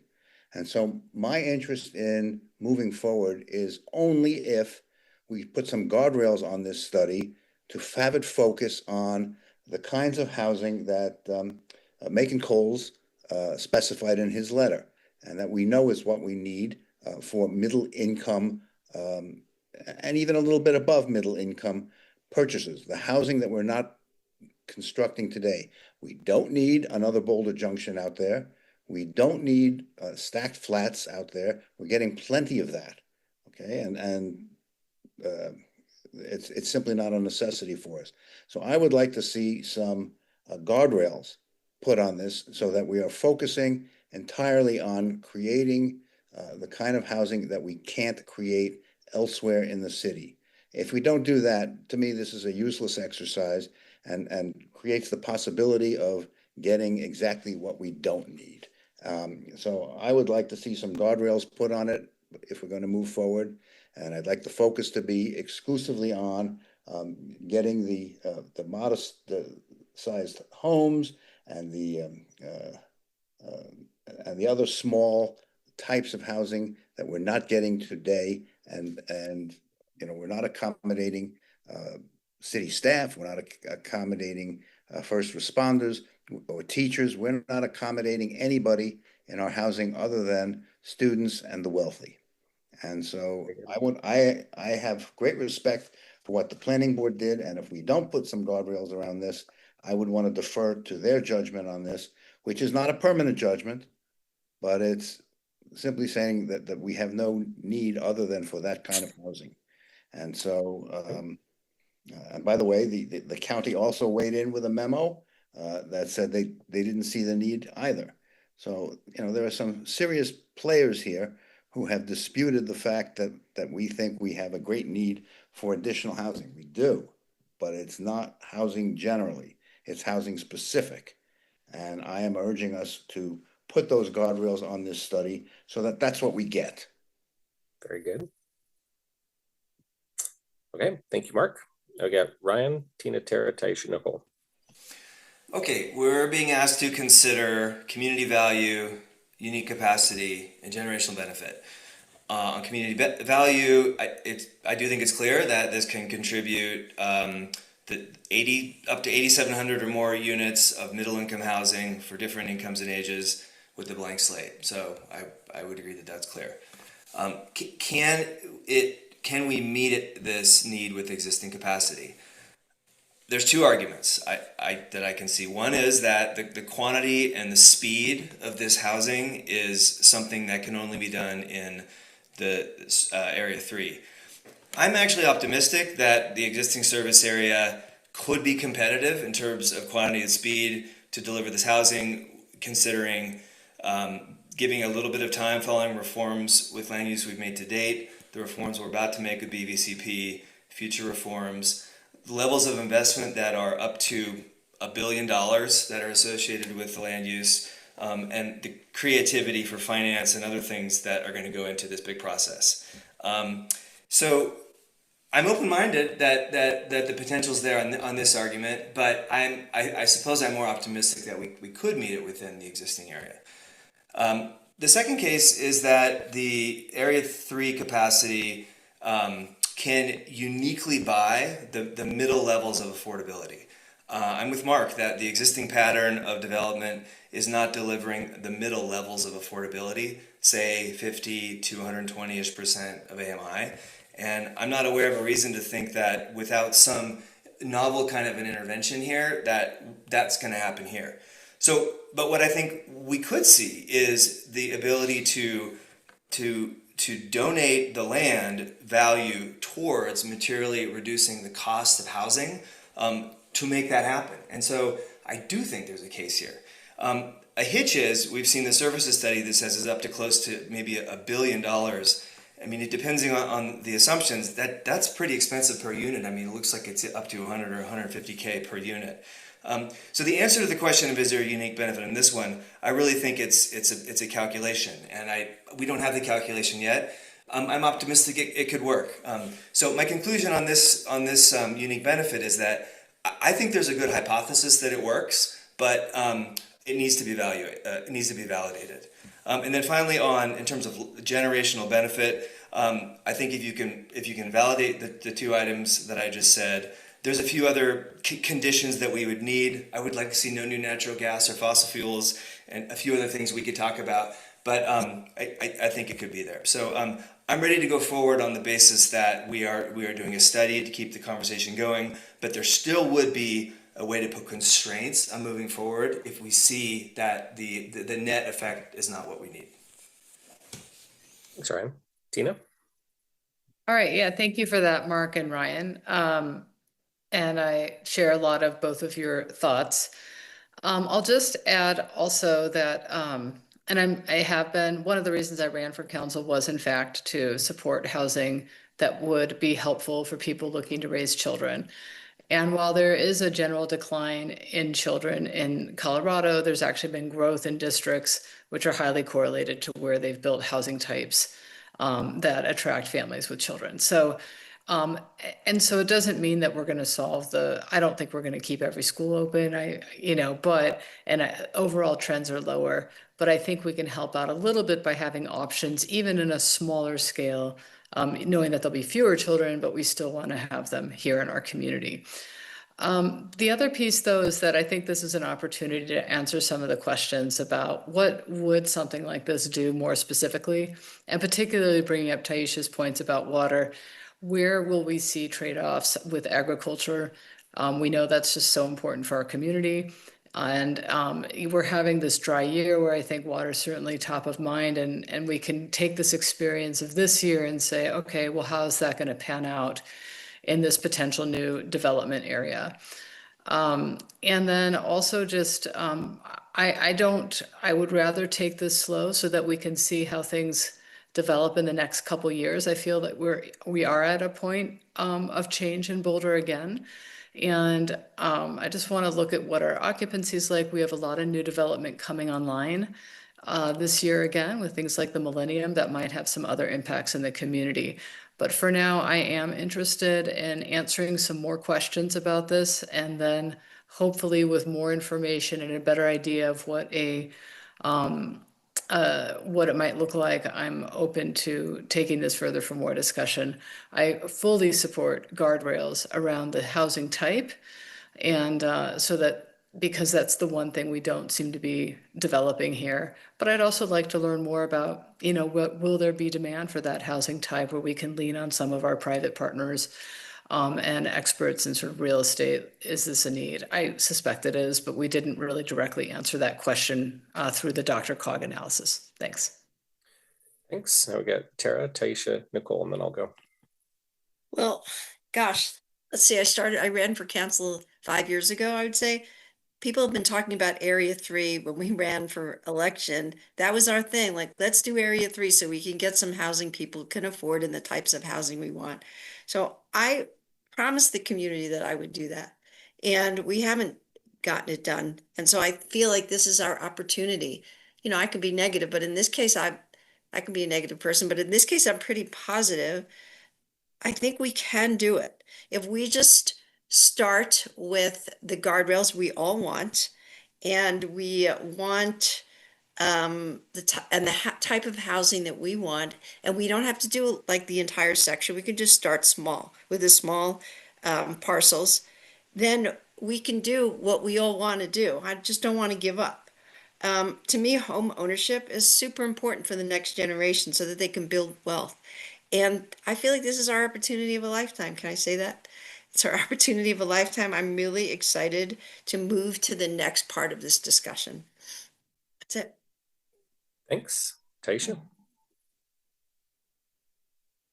Yes, I too think this is the opportunity of a lifetime, but for me, that opportunity aligns to some of those who were courageous enough to create the blue line for Boulder. And in that act, they affirmed that nature is not a resource. It is infrastructure without testing or doing anything. And although, in 1990 there was an assessment done, I would argue that if habitat assessment had been done recently, which unfortunately in the 2 studies that have been done to get us to this point, and has not, we would find that when we degrade these systems, we're not just losing beauty, we're dismantling systems that underpin our economy, housing, transportation, safety, and well-being. We need to invest in natural systems in the same way that we invest in our roads, in our utilities, and in our housing. And currently, if you look at our budget, that is not the case, even though we are stellar in our contributions to our climate work. It is still eclipsed significantly by human infrastructure, not nature's infrastructure. And we know that climate chaos is caused by human infrastructure. And as a former commissioner for Colorado Parks and Wildlife, I again remind everyone that every habitat assessment included habitat loss, or rather, yes, herd management, included habitat loss. And in the 15 years that I've lived here, I've seen it all around us. And so it actually is in our best interest to preserve. And on that note, we have to shift from seeing land as something to consume, something that is a resource only for humans, or prioritizing human needs over all of our other living systems, all of which are struggling right now. And I hope that we're able to shift away from consumption and into relation, like the great law of peace. Unfortunately, our U.S. Constitution did not take the part where nature had rights as humans did. We only took the parts that we can make a profit on. And so so I'm also concerned, the one thing I didn't speak on was the 1/3 of Boulder's water comes from the Colorado River. And right now that is under dispute. And so although I appreciate the idea of moving slow to go far, there are some core components that we do not have information on that I think would be irresponsible for us to move forward with, that could compromise even the work that we have on our existing footprint. And so to community value, again, I would like to remind our council that we are unfortunately not demographically representative of the city of Boulder, from a socioeconomic perspective, from an employment perspective. And so I really do appreciate both the planning board and the Boulder County being able to weigh in. As far as capacity, from the information provided, it does appear that Area 1 is sufficient for our population needs, and that is the priority. My biggest priority is making sure that in our existing footprint, we can both have the housing type, but more importantly, that we have the sustainability, which leads me to the last, and for current and future generations. Those generations are going to need strong habitat, clean water, and clean air. We need more undisturbed property. If we do move forward, I'm hopeful that we can revisit how much space is allocated for parkland, and consider more open space for just preserving habitat as much as possible. Thank you. Thank you. Nicole, and then I'll finish up. Thank you. Thanks everybody for a really great conversation. I do support moving this forward. The service area expansion process is intended to give the community options for the future, not to force immediate development. The main need that I see in all of this is in this additional consideration meeting is the capacity to adapt to changing conditions, whether that's demographic shifts, climate impacts, evolving state housing mandates, whatever it's coming that we can't fully predict today. If we end the process now, I worry that we're going to lock ourselves into today's assumptions and remove a tool that future councils may need. Our world is changing so quickly. Moving forward keeps the door open for proactive planning so we can respond to needs as they emerge rather than reacting under pressure years from now. I don't think this single area can meet our incredibly high low-income housing needs, but in decades, if future councils were to continue to move this forward, when new development arrives, it would give us more funding for affordable housing. Our impact fees are a great model that has 1 out of 11 people in our city living in affordable housing and has us on track to meet our affordable housing goals. We're so far ahead of a lot of cities in that way. I hear us all wanting, and planning board too, to get to the conversation about design and guardrails, what elements we're including here, how we integrate accessibility, how we create something that meets our income climate needs, but we can't have that conversation unless this moves forward. I really feel like the biggest need we have and the most important thing we can give to future councils is flexibility. To address needs that we can't even anticipate right now, but we can't even talk about until we take this step. Advancing tonight isn't going to approve any kind of development, not even in the next few years, unless a future council would choose to. It just opens the door and gives us options. There are so many off-ramps ahead, but the on-ramps are few and far between. Tonight is one of them. I'd love to see us take a proactive approach rather than shutting the door on this conversation for another 5 or 10 or 20 years. Moving forward is how we give future generations the ability to proactively address whatever's coming. And whether that's parks or housing or something we can't foresee, it is an important conversation for us to enable future councils to have. Otherwise, they'll be stuck reacting when it's too late. Thanks. Thanks for that, Nicole. That was very well said. I agree with all of that. I'm also in favor of moving forward and taking this next step to explore our options and move on from there. I do think that we can meet housing and other needs in the planning reserve in ways that we are unable to and currently in areas currently within the city limits, particularly in terms of types of housing and prices of housing. So I do think we have a unique opportunity here to tee this up for future folks and future generations.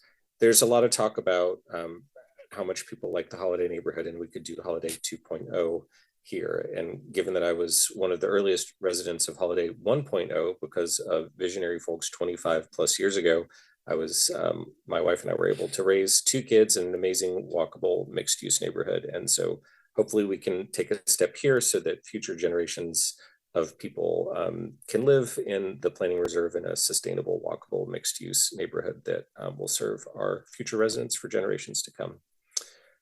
So that's what I got.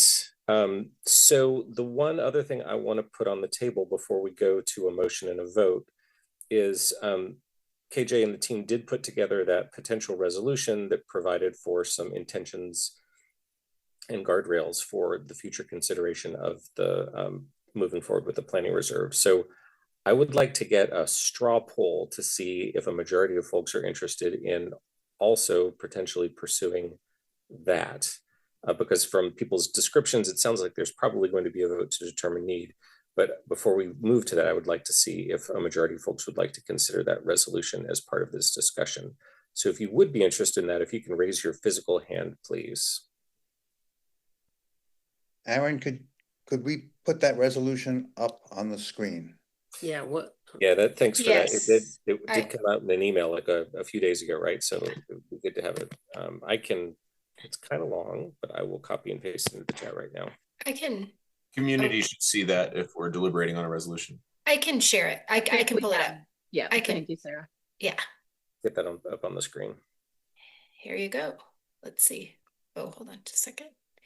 Can you see it? Not yet. There we go. Yes. Okay. So I'll give folks a minute to read this through again. And the reason why I'm talking about this right now is because it may make a difference in terms of how people vote about whether we, are interested in doing something like this. Can I ask a process question, Aaron? Sure. We wouldn't be adopting this language directly tonight. We would be giving staff direction to more formally craft language and come back with this on consent. Is that what I understand? That's right. Yeah, I'm not actually asking for a vote to approve this tonight, but for whether we might be interested in giving staff direction to finalize the language along with any bits of feedback and bring it back for adoption on consent. And Aaron, what would be the way to give feedback? Would it be via hotline, or what, if like just with changes? Yeah, and if you don't mind just raising your hand first, right. But Ryan, I'll go ahead and recognize you and say you could give some feedback verbally tonight if you had it, or you could do it with a follow-up with a hotline. But no, it would not have to be finalized tonight. You could do a hotline. And just for clarity on process, this is just with the resolution, but there would still be a potential motion on the needs assessment, and then this would come later, or are we now tying a vote on the needs assessment to this draft language to come back at a later date? Let me get back to you on that, Matt, to see if there's interest. But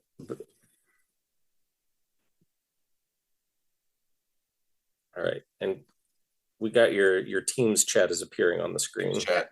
Sarah? Can we? Yeah, there you go. Thank you. Mark. Is it possible to add to this a request for detailed assessment of infrastructure costs and manner of payment? That's one of the guiding principles.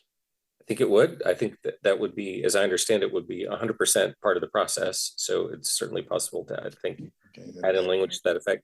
Sarah, KJ, do you disagree? No, I don't think I don't think we disagree. There certainly could be some language that would refer to how the infrastructure is funded. We just answered that question. Sorry, like I don't want to just Brad answered that question. The infrastructure is paid for by the developer. So I'm worried. Like I'm worried about us adding these little pieces in without voting on the individual ones. I'm just a little worried about the wordsmithing in real time. Yeah, no, I totally get that. Tina does have her hand raised, so I'd like to go to Tina here. Tina, did you have something? Yeah, sorry. I am just wondering, it talks about showcase climate change. And I am just wondering, because I know that part of it will be the water use, but trying just to understand what the water trade-offs are at which level of development so that we can understand what the impacts to other communities, agricultural users, et cetera, might be. Do we need to clarify that? Again, I don't need it to be written down. I mean, we're saying it right now. So is that something we need to highlight, or is that something that would happen naturally?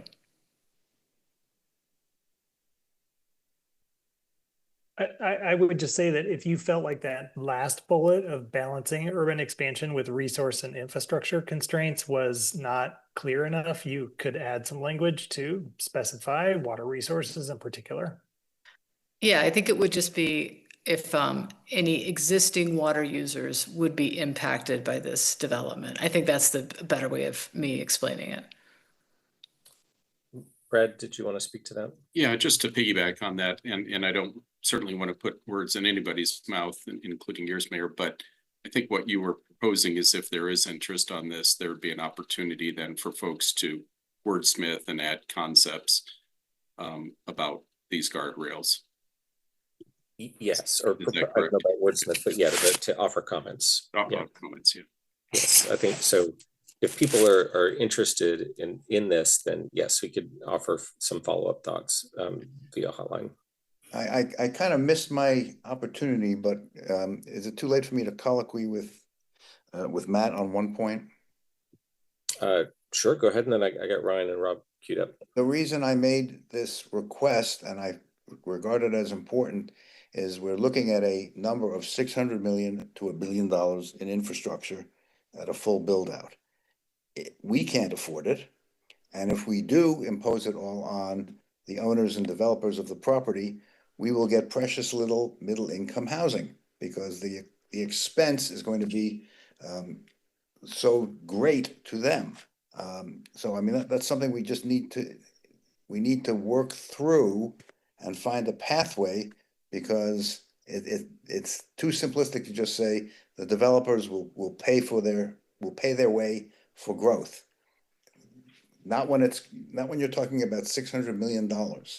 It has impacts on what kind of housing we will get and how we turn this opportunity towards middle income housing. And that's why point taken.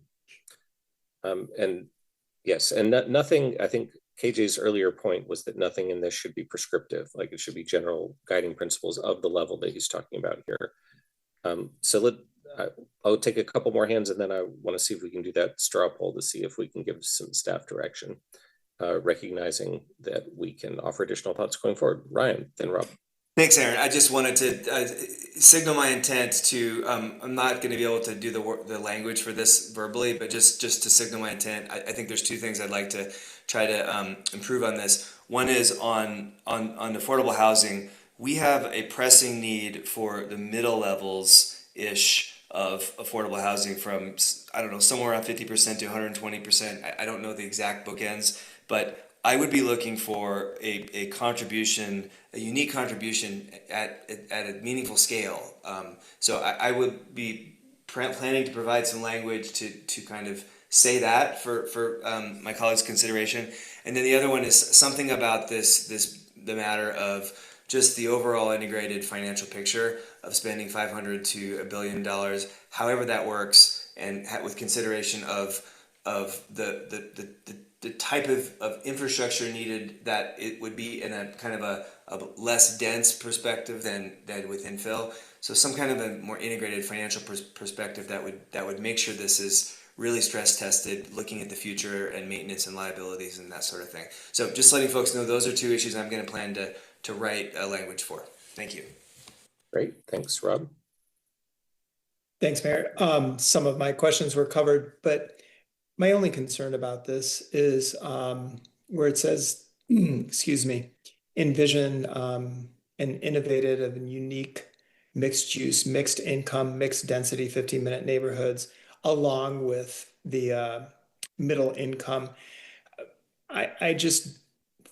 I don't know if there's some kind of language that we would put in today, but that really is focusing on the middle income and not more high-end luxury and student housing as we've seen. And then I'm just curious again about the showcase climate change and disaster resilience site. Is that including burying all the utilities? Is there grid resiliency in that? I guess there are more questions than comments. That's it. Great, thank you. So I'm not going to be able to see people's hands unless we take the language down. If people absorb the language for now, and remember, you'll have time to come back to it if people are interested in this. Aaron, I just have a clarifying question for staff, if I may. Yep. It sounded, Sarah, from what you and folks were saying earlier, that this idea around accessibility is starting to be integrated into everything that we're doing in parks and planning and all of that. So I just want to make sure it doesn't feel like anything that would need to be added here for that to come up in terms of thinking about the accessibility issue. If not, I will avoid another hotline. KJ, you might, I would say, Council Member Spear, if you feel like you need to, but yes, we will include that, and we'll be thinking about that moving forward in the future, especially related to sustainability, equity, and resilience, our framework. Like, that's top of mind for all departments. So great, thank you. Yeah. Okay. So again, how many people would be interested in taking up this idea of a resolution as part of this process for considering the planning reserve? Raise your physical hand. All right, I got 1, 2, 3, 4, 5, 6. So looks like we have interest. So here's what I'm thinking about in terms of process. Is I think from the people's spoken comments, it does seem like there's an interest in a finding of need, although of course we'll have, if we would have a formal motion and a vote on that. So I'm thinking we could consider a motion to that effect shortly. And then following that, we can give direction, do a straw poll. Again, I'll just reaffirm it, to come back with the resolution on consent based on people's additional follow-ups via hotlines.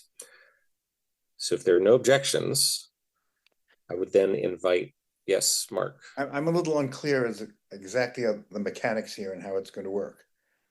What are we going to approve tonight, and what are we going to approve on consent? So we would approve tonight potentially a finding of need for the planning reserve, and then we would give direction to staff to come back with a resolution with those guardrails, the specifics of the guardrails on consent at a meeting in the near future. Okay, I understand. Got it. So then I would invite potentially a motion about a finding of need.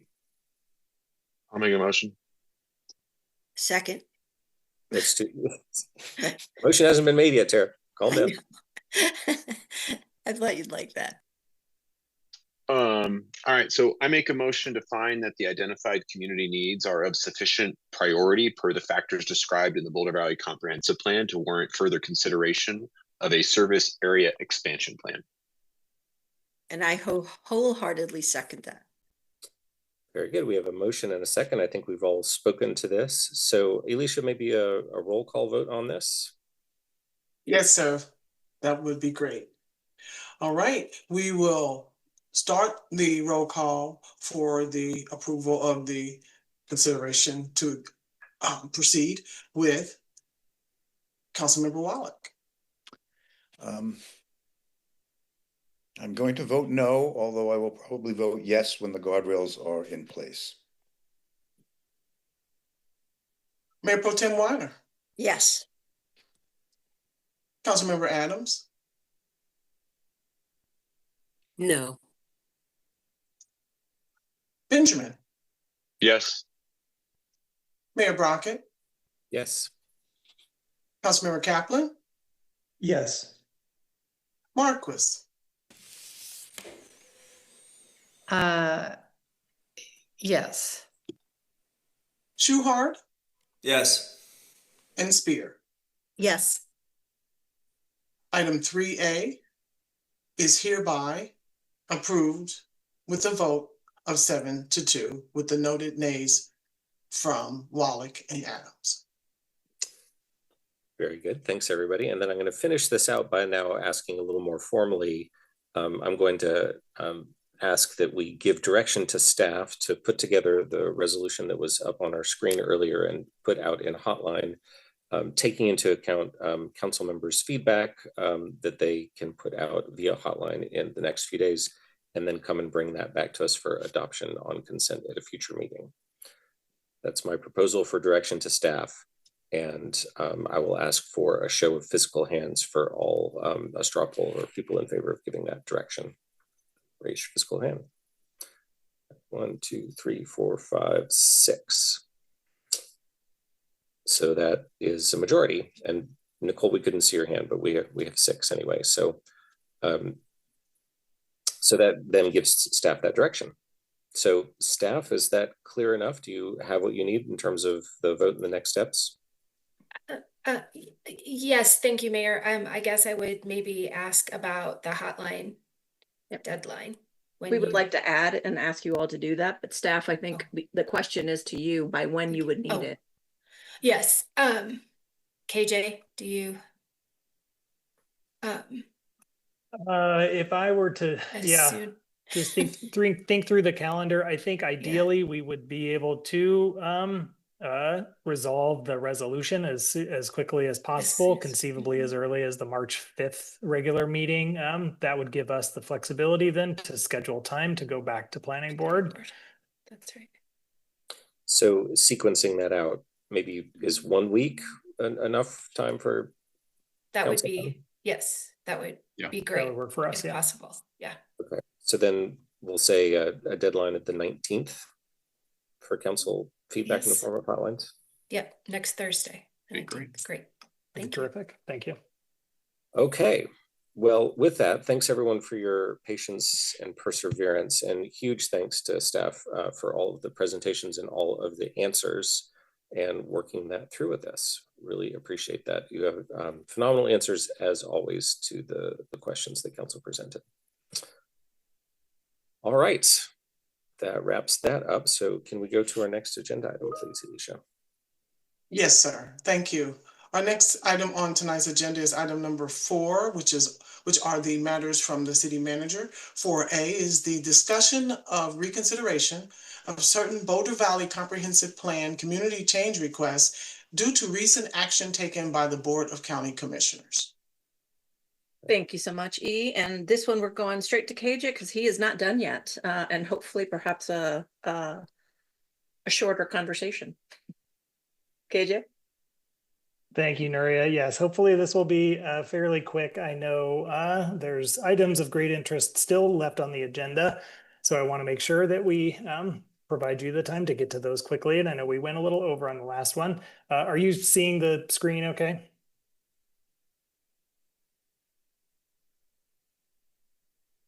Yes. Yep, good. Okay, great. Thank you.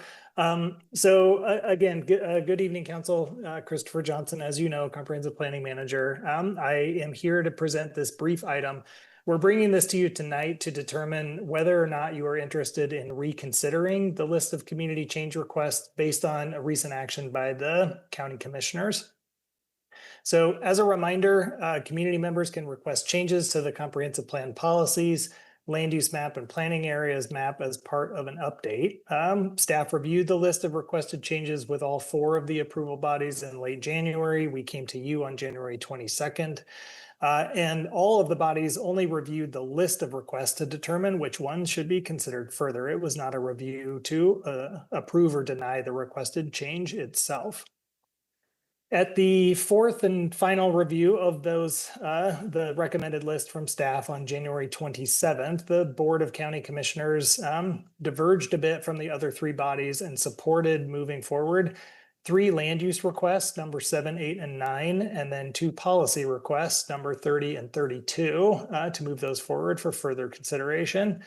These 5 items were not recommended to move forward by staff, but the county commissioners felt like they did warrant additional evaluation.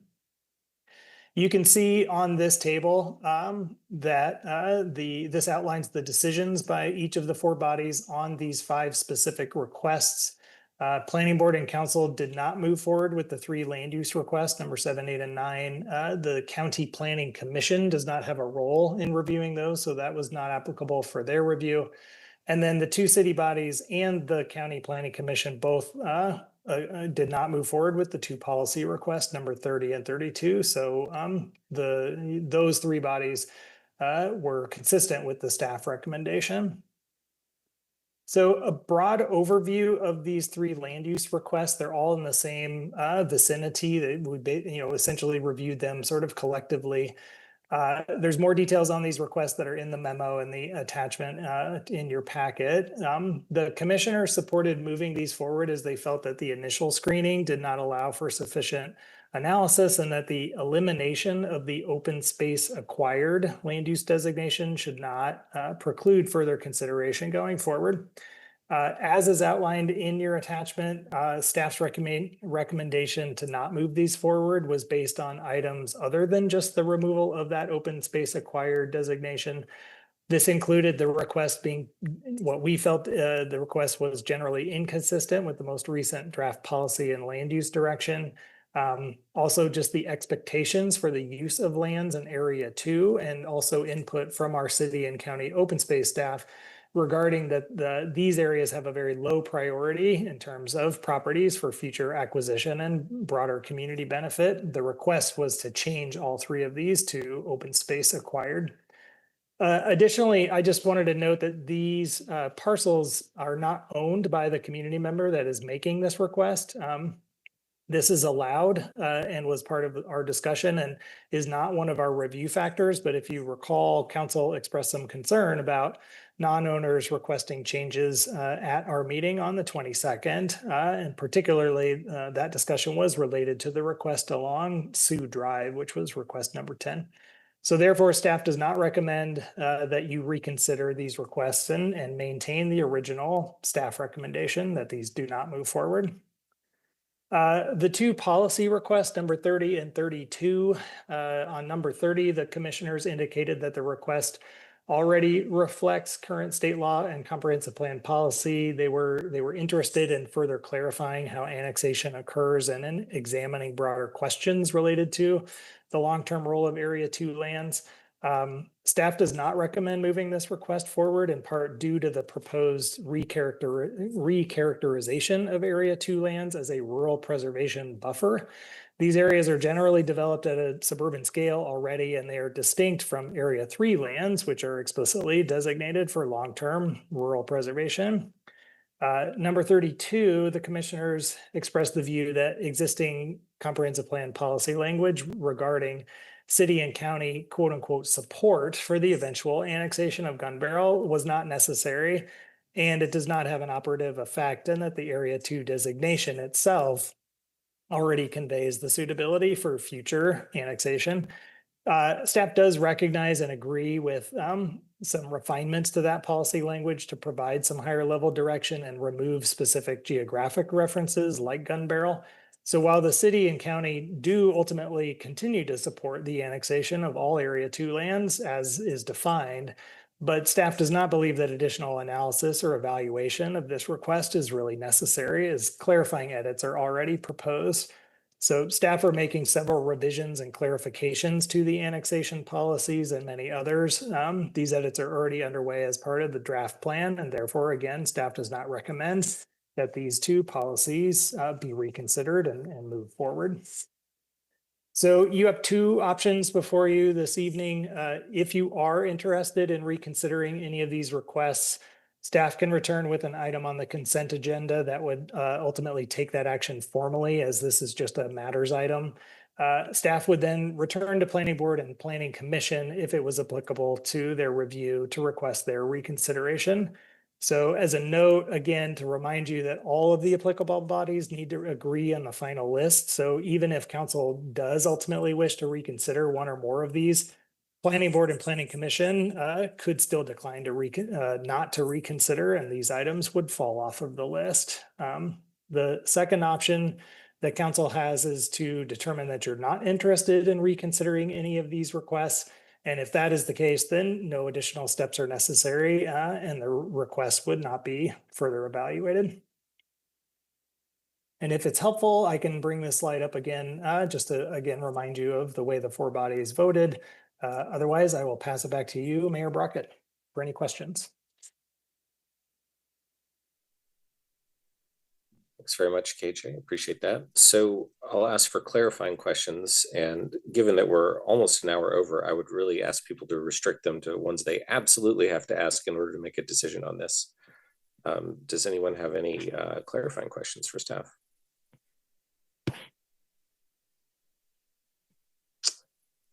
I am not seeing any hands raised. All right. So in that case, what I would say is, does anyone want to propose that we consider reconsidering any of these items?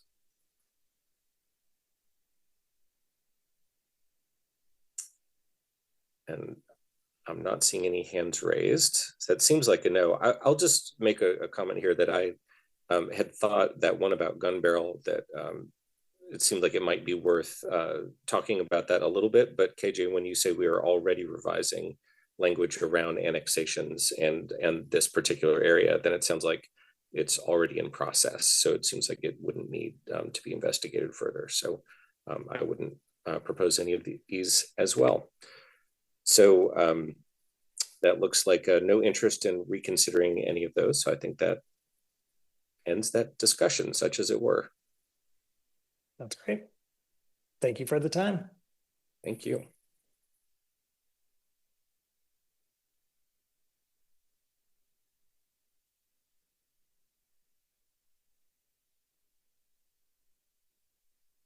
All right, so let's go to our next agenda item, please, Alicia.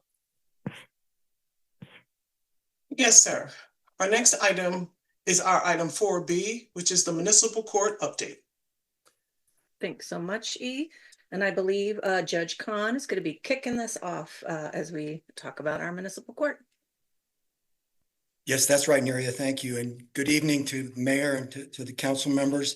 I am Jeff Khan. I'm the presiding judge for the City of Boulder Municipal Court, and I am joined tonight by Devon Kissick-Kelly, who is our court administrator. Tonight, we will go over the court's 2025 case filings and our 2026 work plan.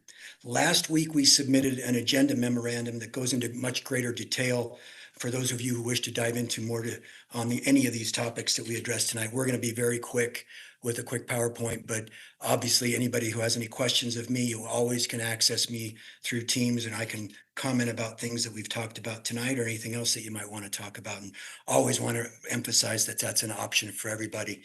And while I have this first slide up, I just want to talk a little bit about why I have this slide in every presentation that I do with you all. And it's because these principles are important principles to our court. And I will point out the ones that are most important to me right now for tonight is that button there that says impartiality and independence. The municipal court really has to strive to maintain our independence and our impartiality.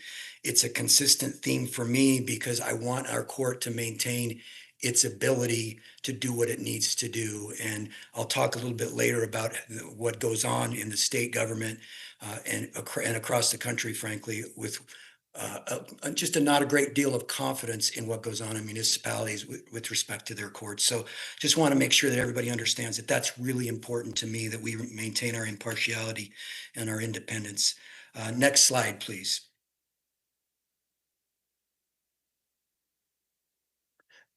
This chart shows the various types of cases that we handle at the municipal court. We handled approximately 4,600 traffic cases in 2025. We addressed 2,100 criminal cases during the year. 72,000 photo enforcement citations were issued to our court, and 72,000 parking citations were issued during that same period. Our staff processed about 8,400 parking appeals. We also handle animal and code violations and civil appeals that are filed in connection with the quasi-judicial review process. Next slide, please. Our total traffic filings have steadily increased over the past 3 years. If you look at this blue chart starting in 2023, you can see, actually 2022, you can see that we increased from about 2,900 cases total in 2022 and had about 600 cases in 2025. That's a fairly substantial increase, and it's been fairly steady in that way for the last 3 years. Next slide, please. Again, if you look at this chart, we've got three different categories that are listed here. We've got the red light violations and our camera radar violations, which are the blue and the red that you see there. And then in 2024, the city activated its Speed on Green program.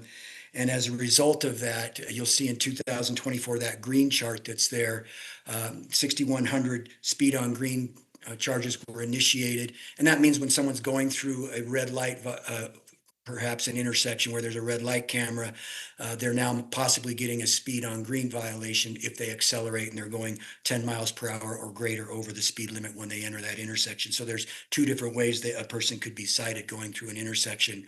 That 2024 data started from about half the year of having those speed on green cameras active. And of course, in 2025, they had a full year. And we anticipated that there would be an increase this year. There could potentially be an increase again next year if they add additional cameras and make them operational. So a great deal of activity in the photo enforcement area. And I will point out that in 2025, 72,000 total photo enforcement citations were issued. That's the most that we've ever seen in our court. Next slide, please. We had approximately 2,100 criminal cases filed in our court during 2025. As you can see, only 59 of those were to people under the age of 18. Most people under 18 who are cited with a criminal offense are sent down the hall to the state court, and it's a juvenile district court proceeding there. But we do get the occasional CU student who might be under 18 and get a ticket in our court, and that's typically what you're seeing there and a few others, but we don't get a lot of younger folks that are actually issued citations for criminal offenses in our court. But again, you can see the increase in the case numbers from 2023 at approximately 1,500 all the way up to 2,100 in 2025, a fairly significant increase during that 3-year period. Next slide, please. A few council members had indicated to me that they were interested in knowing more about the quality of life violations that were occurring in the neighborhoods around CU. And so I have this slide for you. And as you can see, and what's not on here is basically from 2014 to 2021, we had a substantial decrease in the number of quality of life violations that were being issued. And then we kind of hit our mark in 2021, which was a steady number that we'd seen for a few years. But you can see we dropped down from 2021, 2022, 2023, we began kind of at the low mark.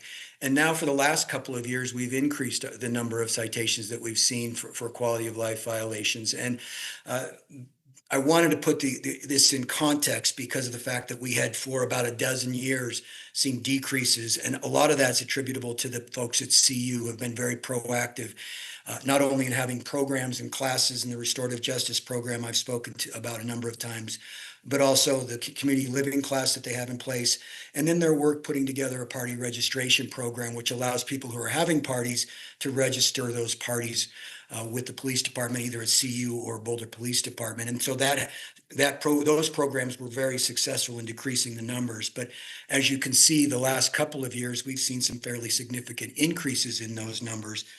And I meet with CU a couple times a year. I met with them in January here to discuss this increase. And they shared with me that the large parties that were occurring near campus, both in the spring and fall of 2024, and again in the spring and fall of 2025, led to increased enforcement, which means that officers were going to these locations and writing more citations. And so that's why you see this.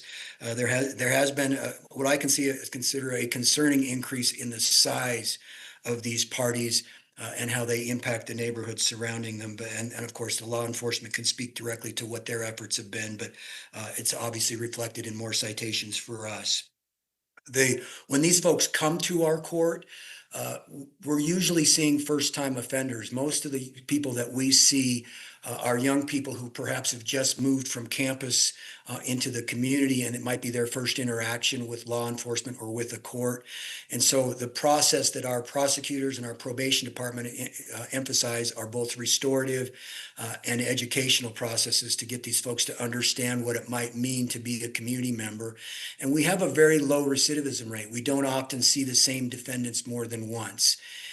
And so that's good news, and yet it doesn't satisfy perhaps everybody's concern over the fact that we still have more problems that occur. And if you think about it, what we have is every year we have a cohort of young people who are going to be going from CU as college freshmen and then joining our community. And a lot of them, it's the first time that they lived without any type of direct supervision, either by being in a dorm or at home. And so you will see these violations occur. And the challenge for everyone involved with this issue is how do you get these folks to not commit the violations in the first place? Because it can't be very satisfactory for people who are living in this community to feel like, well, great, it's their first time and we don't have recidivism, but we still experience that. So the folks who are living in Goss Grove or on the Hill or other neighborhoods surrounding CU, they still experience the impact of this transition from young people living on campus to living on their own in the community of the city. So that's a problem, and it's not an easily solved problem. But I do have great trust in the university and the programs that they put in place. And in our conversation in January, they assured me that they already have been thinking about this themselves a little bit, and they've always been thinking about it. But they haven't adopted a new program that they've just started. It's a 9-month tenant education program, and this program is designed to educate freshmen, most of whom are living on campus and perhaps their first time living away from home, about their responsibilities as they move from campus into our community. And I'm hopeful that over time, this proactive approach will reap benefits for our community and perhaps reduce the impact that quality of life violations have on our long-term residents in those communities.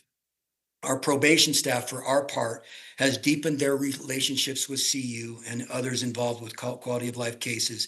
And they've set some more stringent standards for our young offenders to ensure accountability for those involved with our court. They give them text messages literally a couple of weeks after being in court saying, hey, get on these responsibilities that you have, get them done. Because our view is if you have these immediate consequences and you're responsible right away, that you're not likely to get another ticket and you're likely to prevent your roommates or others from getting these kind of violations. And that's what these restorative justice programs are designed to do, is to get people educated so that they don't commit the violations going forward. Next slide, please. Our community court operation is yet another one that the court is very pleased with our progress that we've had in the operation. We continue to see a large number of people who participate in this program. As you can see here, we've increased the numbers of the program from 2022 to the present, and we've stabilized right around that 480 to 500 per year figure. The community court is a collaborative effort between the municipal court, the city attorney's office, and the police department's homeless outreach team, and then many community partners and defendants who are facing low-level offenses like camping or trespass, possession of alcohol or marijuana in public, smoking in public, and use of a tent are eligible for this program. By completing tasks authorized by prosecutors that improve stability, defendants can earn dismissal of these lower level charges. I want to emphasize that point because sometimes it gets lost in the discussion. These are lower level charges for offenders who are in our court for those low level offenses. More serious charges like assault, disorderly conduct, harassment, resisting arrest, obstructing a police officer, anything involving violence or threats of violence are not eligible for the community court program. And defendants facing one of these charges must address their charges through the traditional court process. They can't earn a dismissal simply by doing a task that might improve their stability. There will be something more as far as part of a process, and it's not one where they can simply go to our community court operation and earn a dismissal. They have to come to the court and resolve their cases through the court system. And notice also, I think this is important for people to remember as well, that felonies like homicide, sex assault, violent offenses resulting in serious bodily injury, domestic violence, drug possession or distribution, or even theft are not addressed in our court. Those are state charges that get filed in the state court. Next slide, please. Over the past few years, we have seen a significant increase in participation in mental health and addiction counseling by our community court participants. And you can see the fairly rapid increase over the last 3 years. Counseling students from Naropa University provide on-site counseling sessions to community court participants at our Thursday morning program. Individuals interested in establishing a longer-term therapeutic relationship can also schedule appointments with Clinica's mental health practitioners. In 2025, as you can see, we had approximately 100 mental health counseling sessions completed by community court participants as a direct result of their involvement with our program. Our hope is that those initial sessions lead to longer-term relationships that extend beyond the closure of defendant's criminal case. Next slide, please. We saw over 72,000 parking filings issued in 2025. Parking officers also issued approximately 21,000 warnings during the year of 2025 and a similar number in 2024. So if you're looking at this chart thinking that there was a drop off, the total number of interactions between parking officers and issuing something in writing to an individual has not actually decreased since 2023. They just were issuing warnings during those periods. And so those are not reflected in this data, but if you added those on, you would see that we were probably across the board pretty much the same in those 3 years. Most of the citations that are issued by parking officers are resolved without any court involvement. We have an online payment program and most people simply pay their parking citations. But for those who wish to contest those citations or to address an error that they think has occurred, or perhaps they had registration for their vehicle and it just wasn't changed on the back of their license plate, something of that nature, they do have the opportunity to contest a citation without a trial through our online appeal program. And in 2025, our staff addressed 8,400 parking appeals. Our parking appeal program reduces the need for time-consuming, resource-intensive trials. I think it's worthwhile for me to point out to you that there was a Denver Post article describing what had happened in Denver's county court this past year. Because of budget cuts in Denver, they cut their online parking appeal program in January of 2025. For that month before they cut their program, they had one case get set for trial.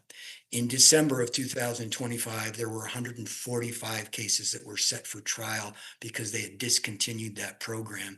And if you read that article, the impact on the county court is significant, but it's also significant to note that how much that impacts community members who want a simple way to resolve their cases. So I point it out because we recognize how important this program is, how important our staff is who take on these tasks of basically refereeing these violations. And it does provide us a mechanism for resolving cases, giving people an opportunity to be heard in a resource limiting way. So I really appreciate that we've had this program. It's a very successful one. And I just wanted to point that out for you all. Next slide, please. This chart depicts the civil appeals that we see in our court. The types of cases that come through this would be bear trash violations, rental license violations, building code violations, marijuana license suspensions or revocations, and then building suspensions issued by the city manager's office or other city departments. Building suspension hearings were a big part of the trials depicted in this slide for 2025. And I will also point out that these are just the matters that were appealed to us.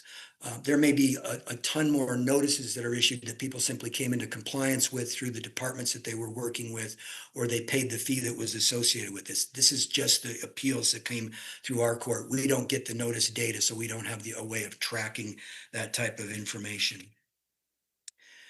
All right, and before I leave, I'm going to turn this over to Devon Kissick-Kelly. She's going to really briefly talk to you about our accomplishments of the 2025 goals and our goals for 2026. And if we could put up the next slide for Devon.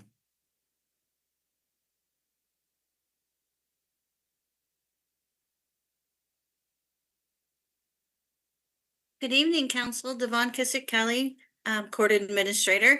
I'm really pleased and excited to tell you about what we had accomplished in 2025. We promised you that we were in the process of recruiting and hiring new staff. I'm happy to report that we have completed that. Two other goals that were really important to us in 2025 were to improve public access to the court data and improve transparency over court programs. We have accomplished this by the rollout of our data dashboard. I don't know of any other municipal courts in the state of Colorado that have a data dashboard. So I do believe we may be one of the first who have allowed this amount of transparency into the municipal court. We also continue to work on mental health, addiction, and counseling options for court participants. We've begun with the Naropa partnership and plan to extend our partnerships with other mental health providers in 2026. Next slide, please. I would encourage everyone to go on to the Boulder Municipal Court website and look at our data dashboard. This has been about a year in the making, and we're very proud. We are seeking feedback, so we will have a form that the community can fill out as we continue to develop the data dashboard and provide the community with the insight that they would like into the operations of the municipal court. I would encourage everyone in the community and all of the council members to come down to the Boulder Municipal Court at some point to see what we do. We are very proud of our court and the way that it operates. If you can't come down in person, you can always go on to our YouTube channel, because all court hearings are on YouTube. So you can go to YouTube, you can come in. We would love to see all of you at some point. Next slide, please.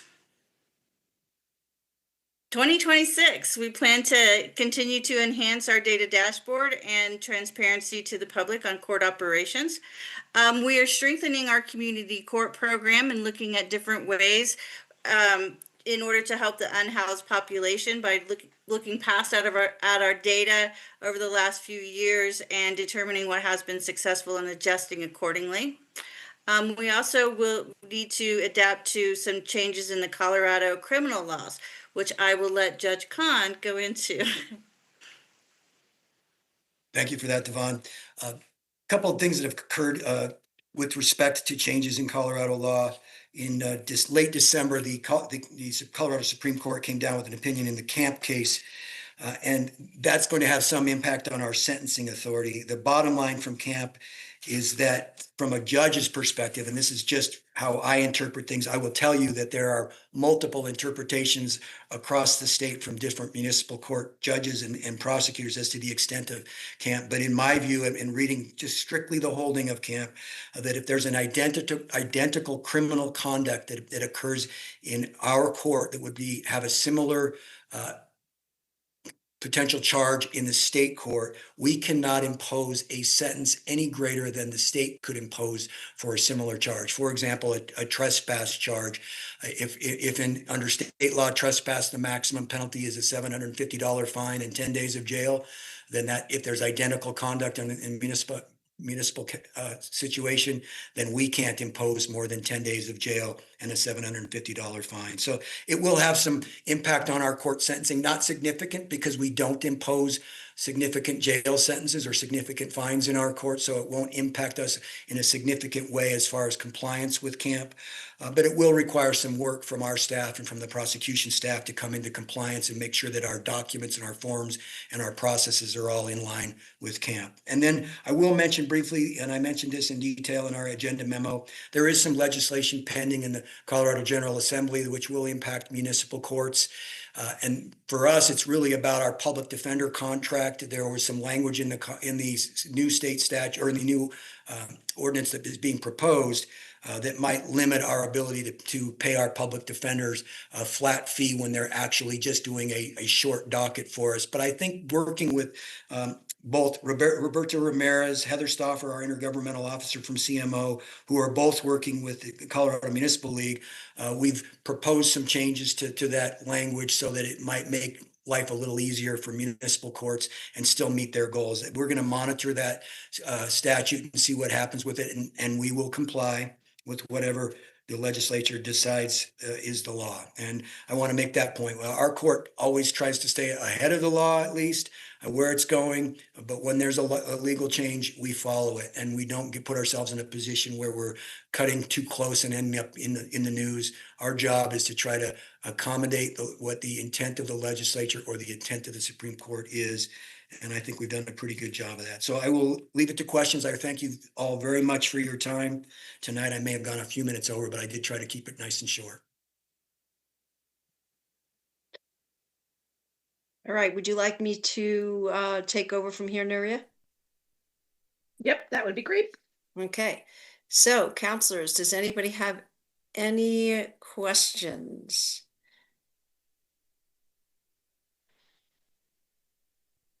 Okay, Rob Kaplan. Thank you, Judge Khan. That's really great information. I'm noticing that things like traffic photo, speed on green, red lights, they really don't create a change in behavior, do they? It seems pretty consistent across the board year to year. Is there any research into things that could actually slow people down for safety?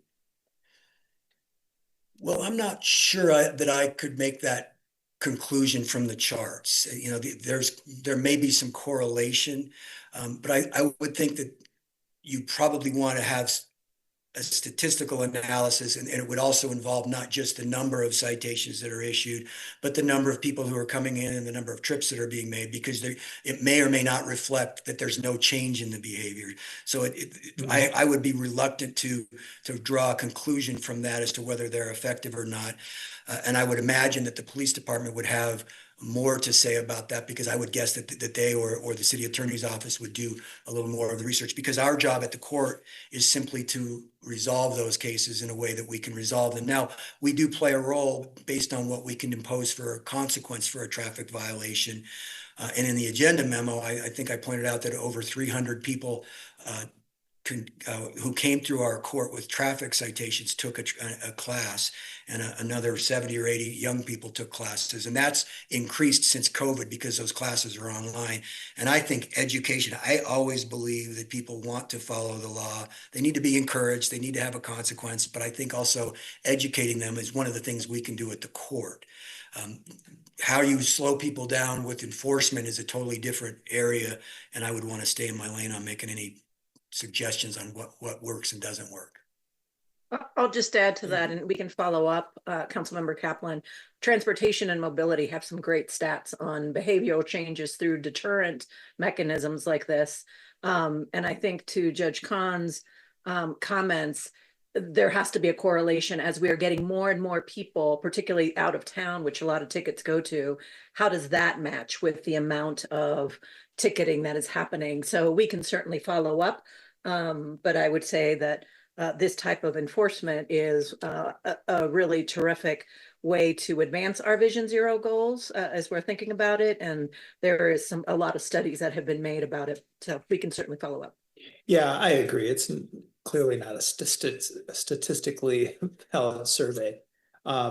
It's just an observation. Just one other question. For the quality of life, the tenant education program, is that for first offenders? Is there any part of that program that CU does proactively? No, I think it is proactive. It's not something they actually do.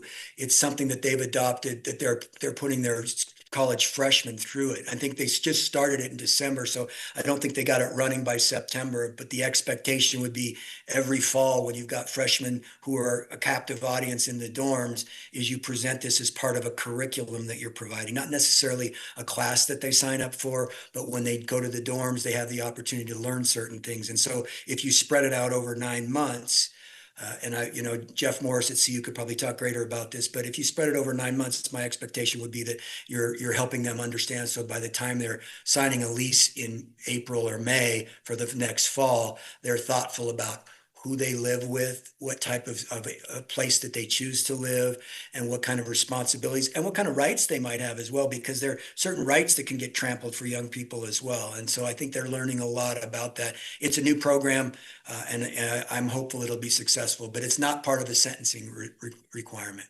Right, got it. That's all I have. Thank you all for all the work you do. Really appreciate it. Thank you, Councilor Thanks, Rob. Tina. Yeah, I just had a quick question about the increased incidents on the Hill neighborhood, and you mentioned the size of the party. I also had heard some anecdotes about using amplified music more frequently. Do you feel you have enough within our current policy and ordinance to deal with those changes, or is that something that council might look at some point? It's a good question. I don't think that we are limited by our sentencing abilities to get after these with the folks who come to our court. There are a lot of different ways to go at this. Some of them have nothing to do with what we do at the court. But for our purposes, I think we have to be aware that if we're doing something from a sentencing perspective that's not causing enough impact to deter the behavior, not just for that individual, but for others that they come into contact with, that's important for us. I think we have the tools. It's a question of, are we using those tools appropriately? Because we're not sending young people to jail, so we don't need more sentencing authority that I'm not already using, and nor do I really ever want to send a 19-year-old college sophomore to jail because they were too loud. What I would like to do is get them to change their behavior and to share with others the need to change their behavior. So that's why we come at it from an educational and a restorative process. But I don't think we're limited in any way from a sentencing perspective. We don't need more sentencing authority. It's just more, how do we use it? And then there's another aspect to this, right? There's that educational component at CU, and then there's an enforcement aspect too. Thanks. Okay, thanks, Tina. Next we have Nicole. Is it okay if we make comments, Tara, or do you just want questions right now? You can make a comment. For instance, telling Judge Khan how awesome he is. You could definitely do that. It's kind of like that, but a little more specific. Judge, I just wanted to thank you and Devon and everybody there for particularly the data dashboard. No, that's been something that the community has been asking for. Some council members have been really wanting it. And I know it was not a simple thing to gather that. It always seems simple when it shows up. It was not. It took I think over a year to kind of get all this together. So I just wanted to thank you. It is a tool that meets a need that a number of people have been asking for, and just thank you and everybody at the court that helped put that together, and city manager's office. And I don't know if city attorney's office was involved in that. I suspect that there was a component there too, but just thank you all for gathering that resource. Thank you for that. To colloquy off of that, I just want to say that you promised that you would do this, and you did it. And so I'm also very thankful. Well, thank you. I get credit for it. I can tell you that I was not the person that did all of the work. I did my little part of this, but Devon was so instrumental in this, and she had to work with staff so that they could put the data in correctly. That's why it took so long. You got to start putting the data in the right way so they can be retrieved easily through a dashboard system. And Josh Jackson, who works at our court, who has 5 or 6 other responsibilities besides doing this, worked tirelessly this year to get it done. So those two deserve a ton of credit. And we had some help with partners at IT. So it's been a great learning experience for everybody. And it's a first iteration. I will share with everybody, we have more ambition for this data dashboard, but this is what we could kind of work together this year. We'll get some feedback and come back next year with an even better and more transparent operation for you. Great. Thank you so much. And now we have Ryan. I also just wanted to thank you, Judge, for your work on all of the data dashboard, and also the interdepartmental team that's done the work with the automated traffic enforcement and the speeding with the green light camera. I do not enjoy us having to give people fines, but that demonstration that you showed on the bar chart is that now that we've started tracking, we have a large number of people driving through it over 10 miles an hour, speeding through one of the most dangerous places in the city, which is intersections where cars are parked, or stopped. People are trying to cross on foot. You've got bicyclists. And it is a real illustration of the problem of the speed and the mass of vehicles that are causing real danger in our streets. So I'm thankful for you, and I'm thankful for the work of the police and the Transportation Mobility Department. We're all working together. I would hope that in the future we're able to, work this down. But in the meantime, this is a really important demonstration of the danger that we have in our streets right now, and the work ahead to try to reduce it. So thank you for being a part of the solution. Thank you, Councilor Schuhart. Just a colloquy. I know it changed my behavior, just one of those Whopper tickets. But anyway, just kidding. That was a joke. But it's also true. Anyway, okay. Who else has a question for Devon or Judge Khan? Anyone? Okay, it looks like nobody does. So This was always, as always, very informative and educational. Thank you so much for being here tonight, and we really appreciate you and your department and Devon and everybody involved. Thanks so much. Thank you so much. Okay. Great to see everyone. Yeah. Okay, next on our agenda, I believe is it the council discussion on what, Nuria? I don't have my notes in front of me. Well, I think Alicia can take us to it, but it is about community engagement. So Edie, if you can read it in. Thank you, ma'am. It is item 4C on our last item on the agenda, and it is the City Council Community Engagement Update and Discussion. Thank you so much. And for this, we're going to be appreciative of Pam Davis and certainly Ryan, who's supporting, but I know Pam's doing a little bit of double duty on this since Meg is out of town. Pam. Yep. Thanks, Nuria, and good evening, council. My name is Pam Davis. I'm Assistant City Manager. I use she, her pronouns, and I will be joined tonight by Ryan Hanchin, our Engagement Manager, for this presentation. We do want to thank Megs Finelli, who did contribute significantly behind the scenes, but just wasn't here for prime time tonight. We do have a short slide deck, so you can pull that up, please, clerk's team, and we can go right to slide number 2.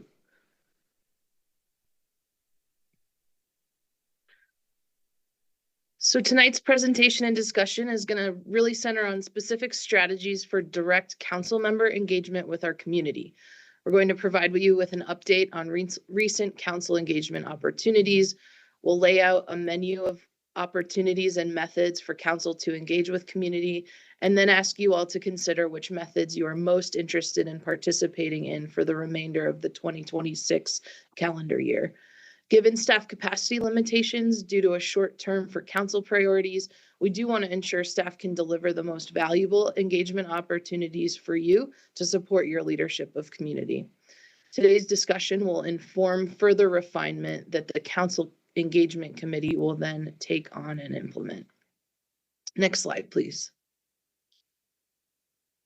Just have a couple of context setting slides here. Oh, are we having a delay? There it is. Regardless of your feedback tonight, the city does maintain 3 evergreen avenues for the public to communicate with council. As you well know, they are open comment at regular meetings, public comment during public hearing items at regular and special meetings, as well as use of our council contact form online. Next slide, please. And finally, you also well know that we value public engagement on a variety of large city efforts, separate from the discussion tonight and council's preferred community engagement options. City staff will continue to hear from community members through planned engagement on important projects such as the Boulder Valley Comp Plan, the long-term financial strategy, and more.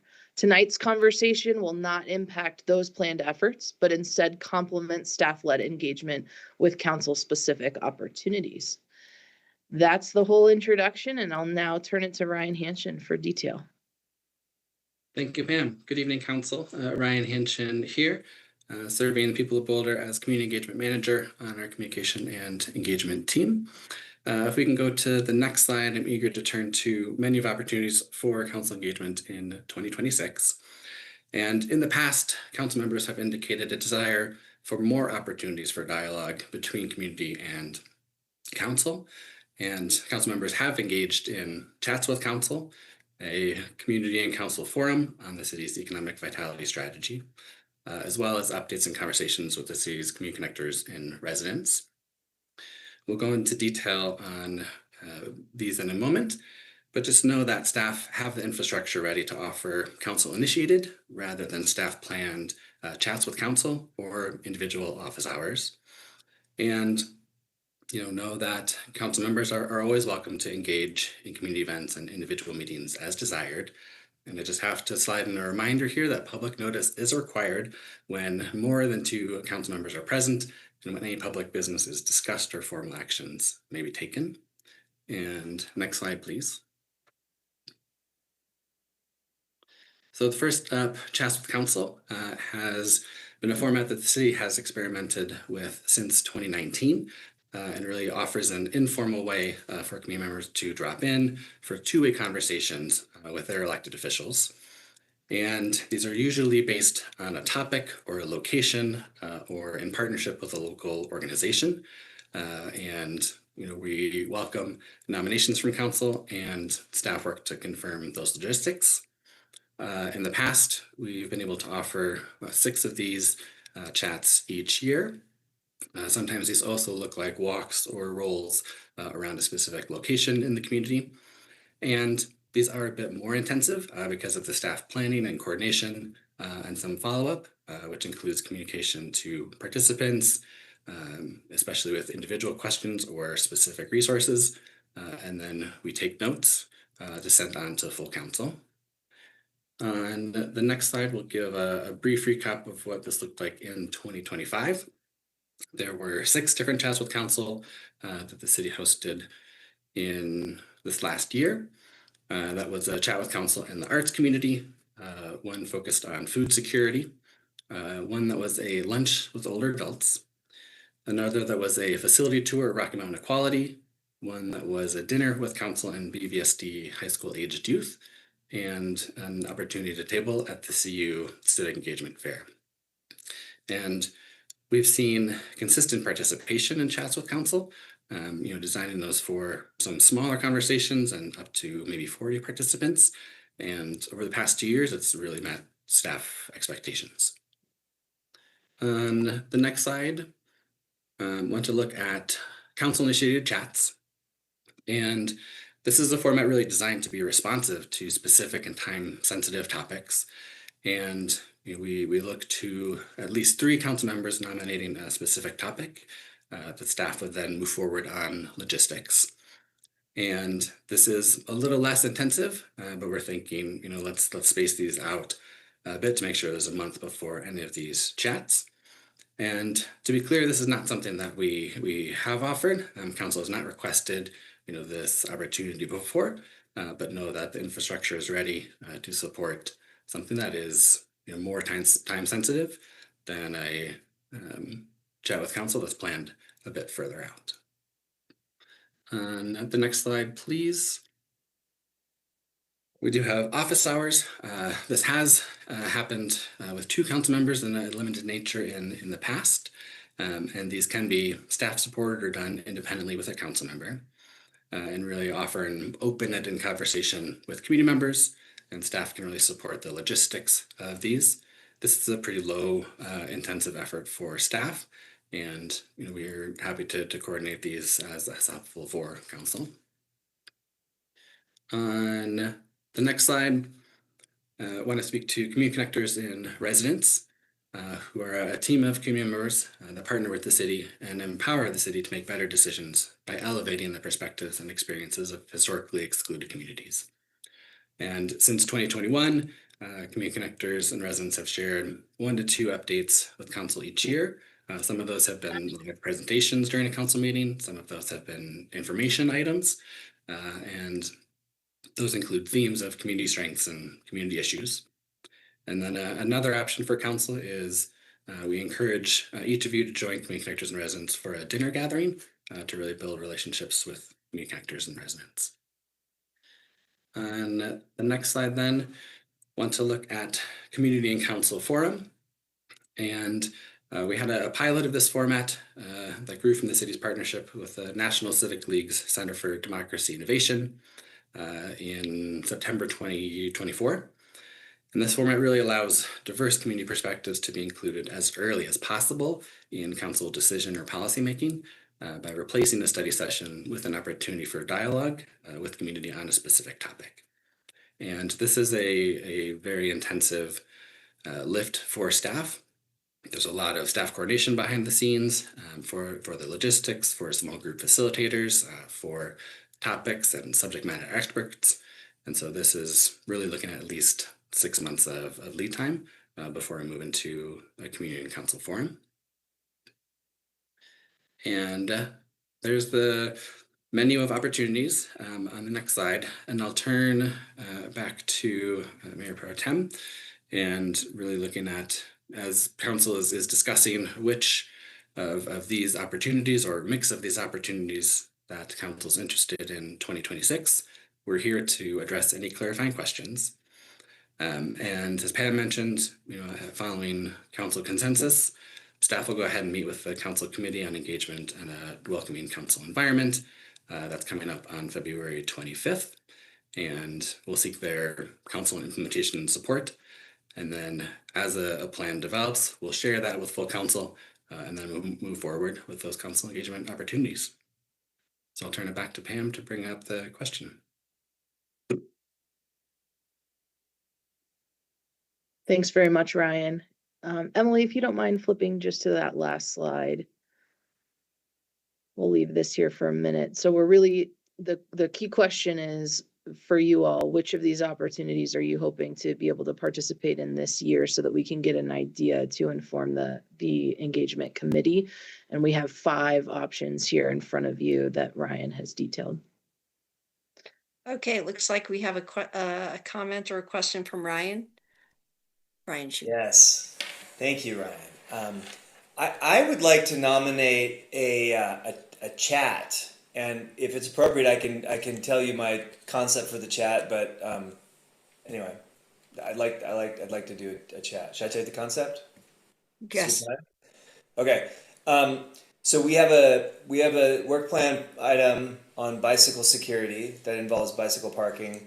It was prompted in part by community members saying, I don't feel great trying to take my e-bike or my bike downtown. It's prompted by one community member who has given kind of a whole landscape assessment, including physical landscape assessment of like what's going on downtown with short-term and long-term bike parking.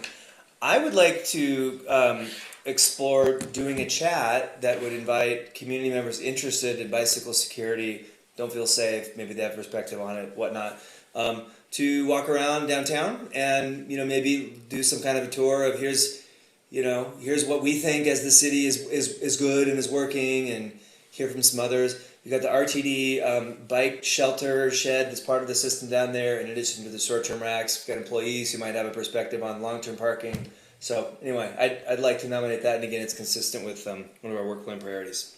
I'd like to second that. And also come. Okay, does anybody else want to comment or have a question? Also, I want to bring your attention to the chat where Alicia writes, from the menu of options provided by city staff, which opportunities are council members most interested in participating in during 2026? So any comments on that would be appreciated. Okay, Rob. Yeah, I kind of, I'll echo what Ryan said. I think it's a great opportunity. I see, and you mentioned students, and I think it would be great to get up on the Hill and talk to the students, engage with them, and do this. When I read it in the packet, like a walk and talk or a ride and talk, where they are, meet them where they are. I think that's really powerful for them to have the access to us. And I can see that with bikes. I can see that with the wildland urban interface, some of those neighborhoods, safety downtown, so many opportunities with that. And I think just getting out into the community rather than having them come into council chambers or a formal meeting, it just feels a lot more organic to me. So I really support that. I love that. So what you're saying, I think both of you, is a subject related community events more so. And we did have by the way, Rob, we did a wildland, a WUI talk, walk and talk in my tenure on councils, and it was a great success. So I love these ideas. Okay, now we have Matt Benjamin. Thanks for the full name introduction. I figured you'd drop my middle name while we're at it. What's your middle name? David. I got 3 first names. So okay, Matthew David. That's a curse of some sort. I don't know which. Anyway, so it's also worth noting we have a committee of council engagement committee that meets to sort of brainstorm some of these, but also works to rotate, as Tara mentioned, that we can't do all of the subjects in 1 year, right? We do about 6 of the chats per year. And so there might be like, oh, 2 years ago we did this. Well, now it's time to bring that one back. So we try to rotate them. So every 2 to 3 years, every one of those subject areas has been touched by a chat with council. So there's probably a cadence of a few that are probably due. And I think that committee will help sort of delineate those specific ones, but appreciate the recommendations that are coming, those will certainly be considered by the committee. But I just want to let you know that those are one of the things that committee is tasked with doing. I say all of them. I mean, these are all great. We constantly hear that community wants us to engage more. And sometimes we have to invest more to get more. And so that's why I think the council, the community and council forum, albeit once a year, labor intensive, tends to be the most rewarding, and we get the most out of it, both from community and for ourselves. And it's the one opportunity we engage as a whole council. And that's really empowering for all parties. So I don't want to just do them for the sake of doing. So I think it's deliberate that we pick the right subject. And so I'm hopeful that with staff's guidance and the committee and all of council, we can pick a good subject and get one done here in 2026. But all the merrier to whatever staff capacity has the max work, because our community loves engagement, and we need to feed that need in order to stay in good relations, but also building that trust. Great. All right, now we have Taisha. Yes, I agree with my colleague Matt regarding the community and council forum. I found that of all of the options to be one of the most beneficial and obviously the most labor intensive. So I certainly appreciate the one per year. So would love to continue those. Have we done the council initiated chats? What did those look like? I'm sorry, what was Good question. We have not implemented those before. We've just okay, so created infrastructure. Yeah, but we have not before. Did I miss something? Okay. And then yeah, is there like a formal process, or will the folks ask when we want different or have recommendations? Because we'd like to live up our agricultural community and doing a farm tour. We talked, and I believe staff did that last year and found it to be quite fruitful. Mm-hmm. So would love to replicate something similar, especially since we have the lunch and learn, and not everybody will be able to attend that. I'm looking forward to it. Okay, so does anybody else have any input? Mayor Pro Tem, if I may, and I just want to clarify for staff's sake, I think one of the things that we're taking from it is that chats definitely are something you want to move forward with, and certainly we'll go back to the engagement committee to talk more about what that looks like and trying to figure out how to solicit and program topics so that you don't have to do them on the fly. I guess one of the questions, and I just want staff to correct me if I'm wrong, is of the menu of options, looking to see if there is a desire to move forward with all of them, or if there are any that perhaps don't fit the bill and you'd like us to think differently, because that might be an easier response to the question. Although we are getting some very good ideas by just having a free-for-all here.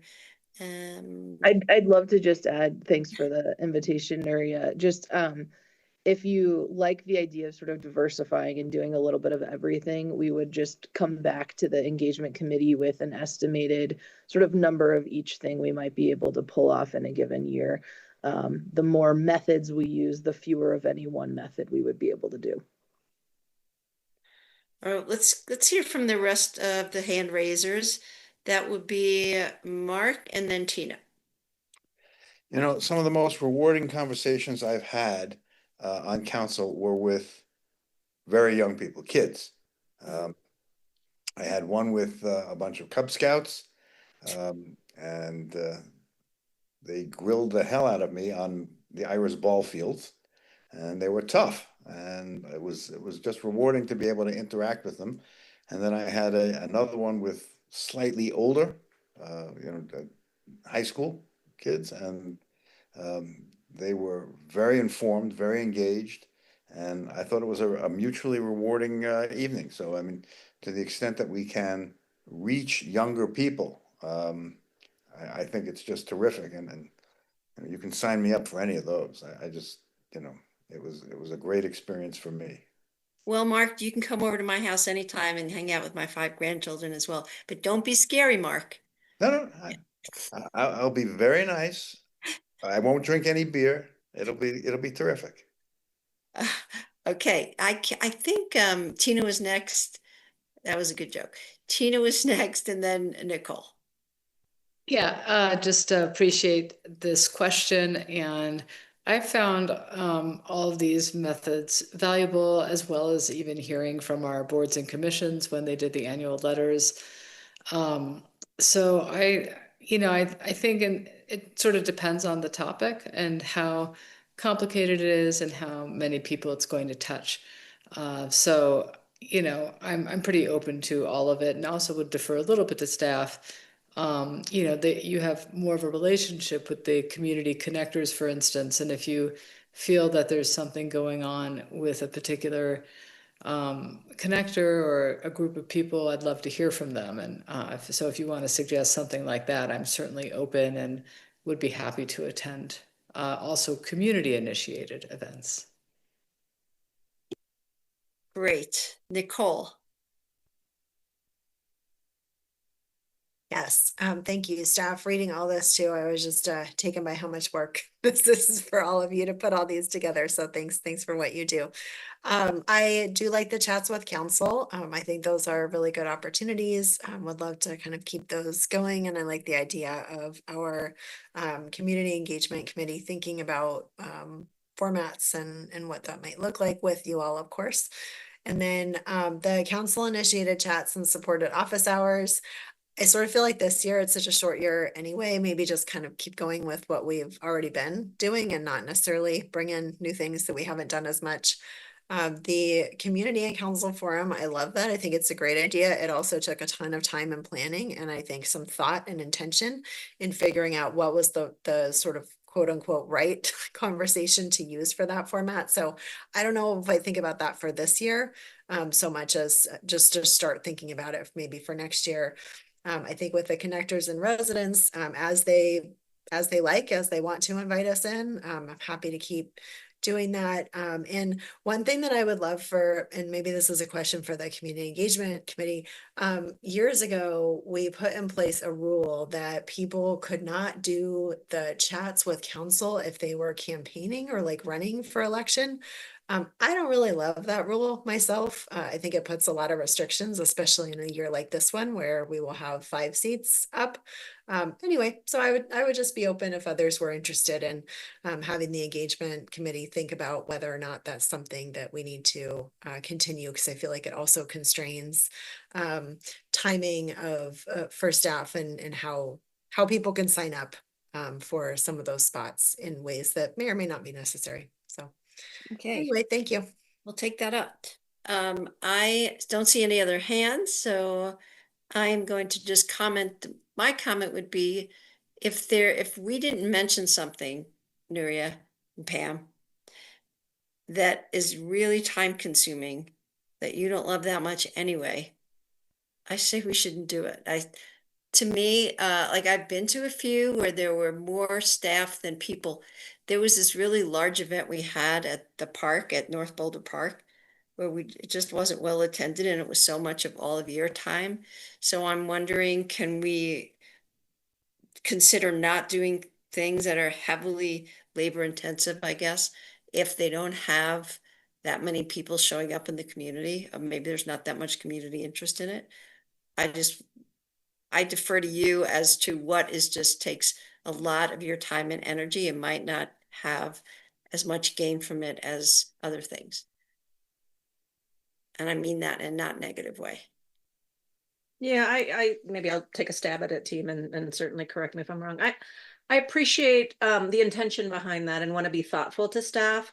I also know that sometimes some of the most meaningful conversations are those small gatherings with folks that otherwise don't come to other larger events. So I want to be thoughtful about the type of topic that we pick, because we want to make sure that it is useful to both you and to community. And I wouldn't necessarily discount the fact that we have small group of people coming as not a valuable conversation, which is not at all what you're saying. But I want to be thoughtful about what that looks like so that we come into conversations that are inviting for all. But I also appreciate the suggestion to staff to be thoughtful too about the time it takes to put some of those events on, and to be maybe thoughtful working with the engagement committee about the topics to make sure that they have appeal for particular audiences. So I think we can try to balance that out. I mean, my best times are one-on-one phone conversations, so I get it. Those also take my time, but nobody else has to plan it. So I think you have, do you have everything you need, Pam and Nuria? Yes? Ryan and Pam, you good? Ryan, sorry, I- Ryan? I think so. This is the start of a conversation with the engagement committee. So having the pulse from all of you to inform that conversation is exactly what we were hoping for. That's great. Sorry about that, Ryan. I forgot to mention you and you're such an important part. Will you forgive me? I will forgive you. And yes, thank you for this conversation. And this is helpful. And we'll come to the committee and then back to full council. Thank you. Awesome. Okay, it looks like we're at the end of our agenda, unless somebody has something important to say. And just full disclosure, I'm very tired, so it better be pretty important.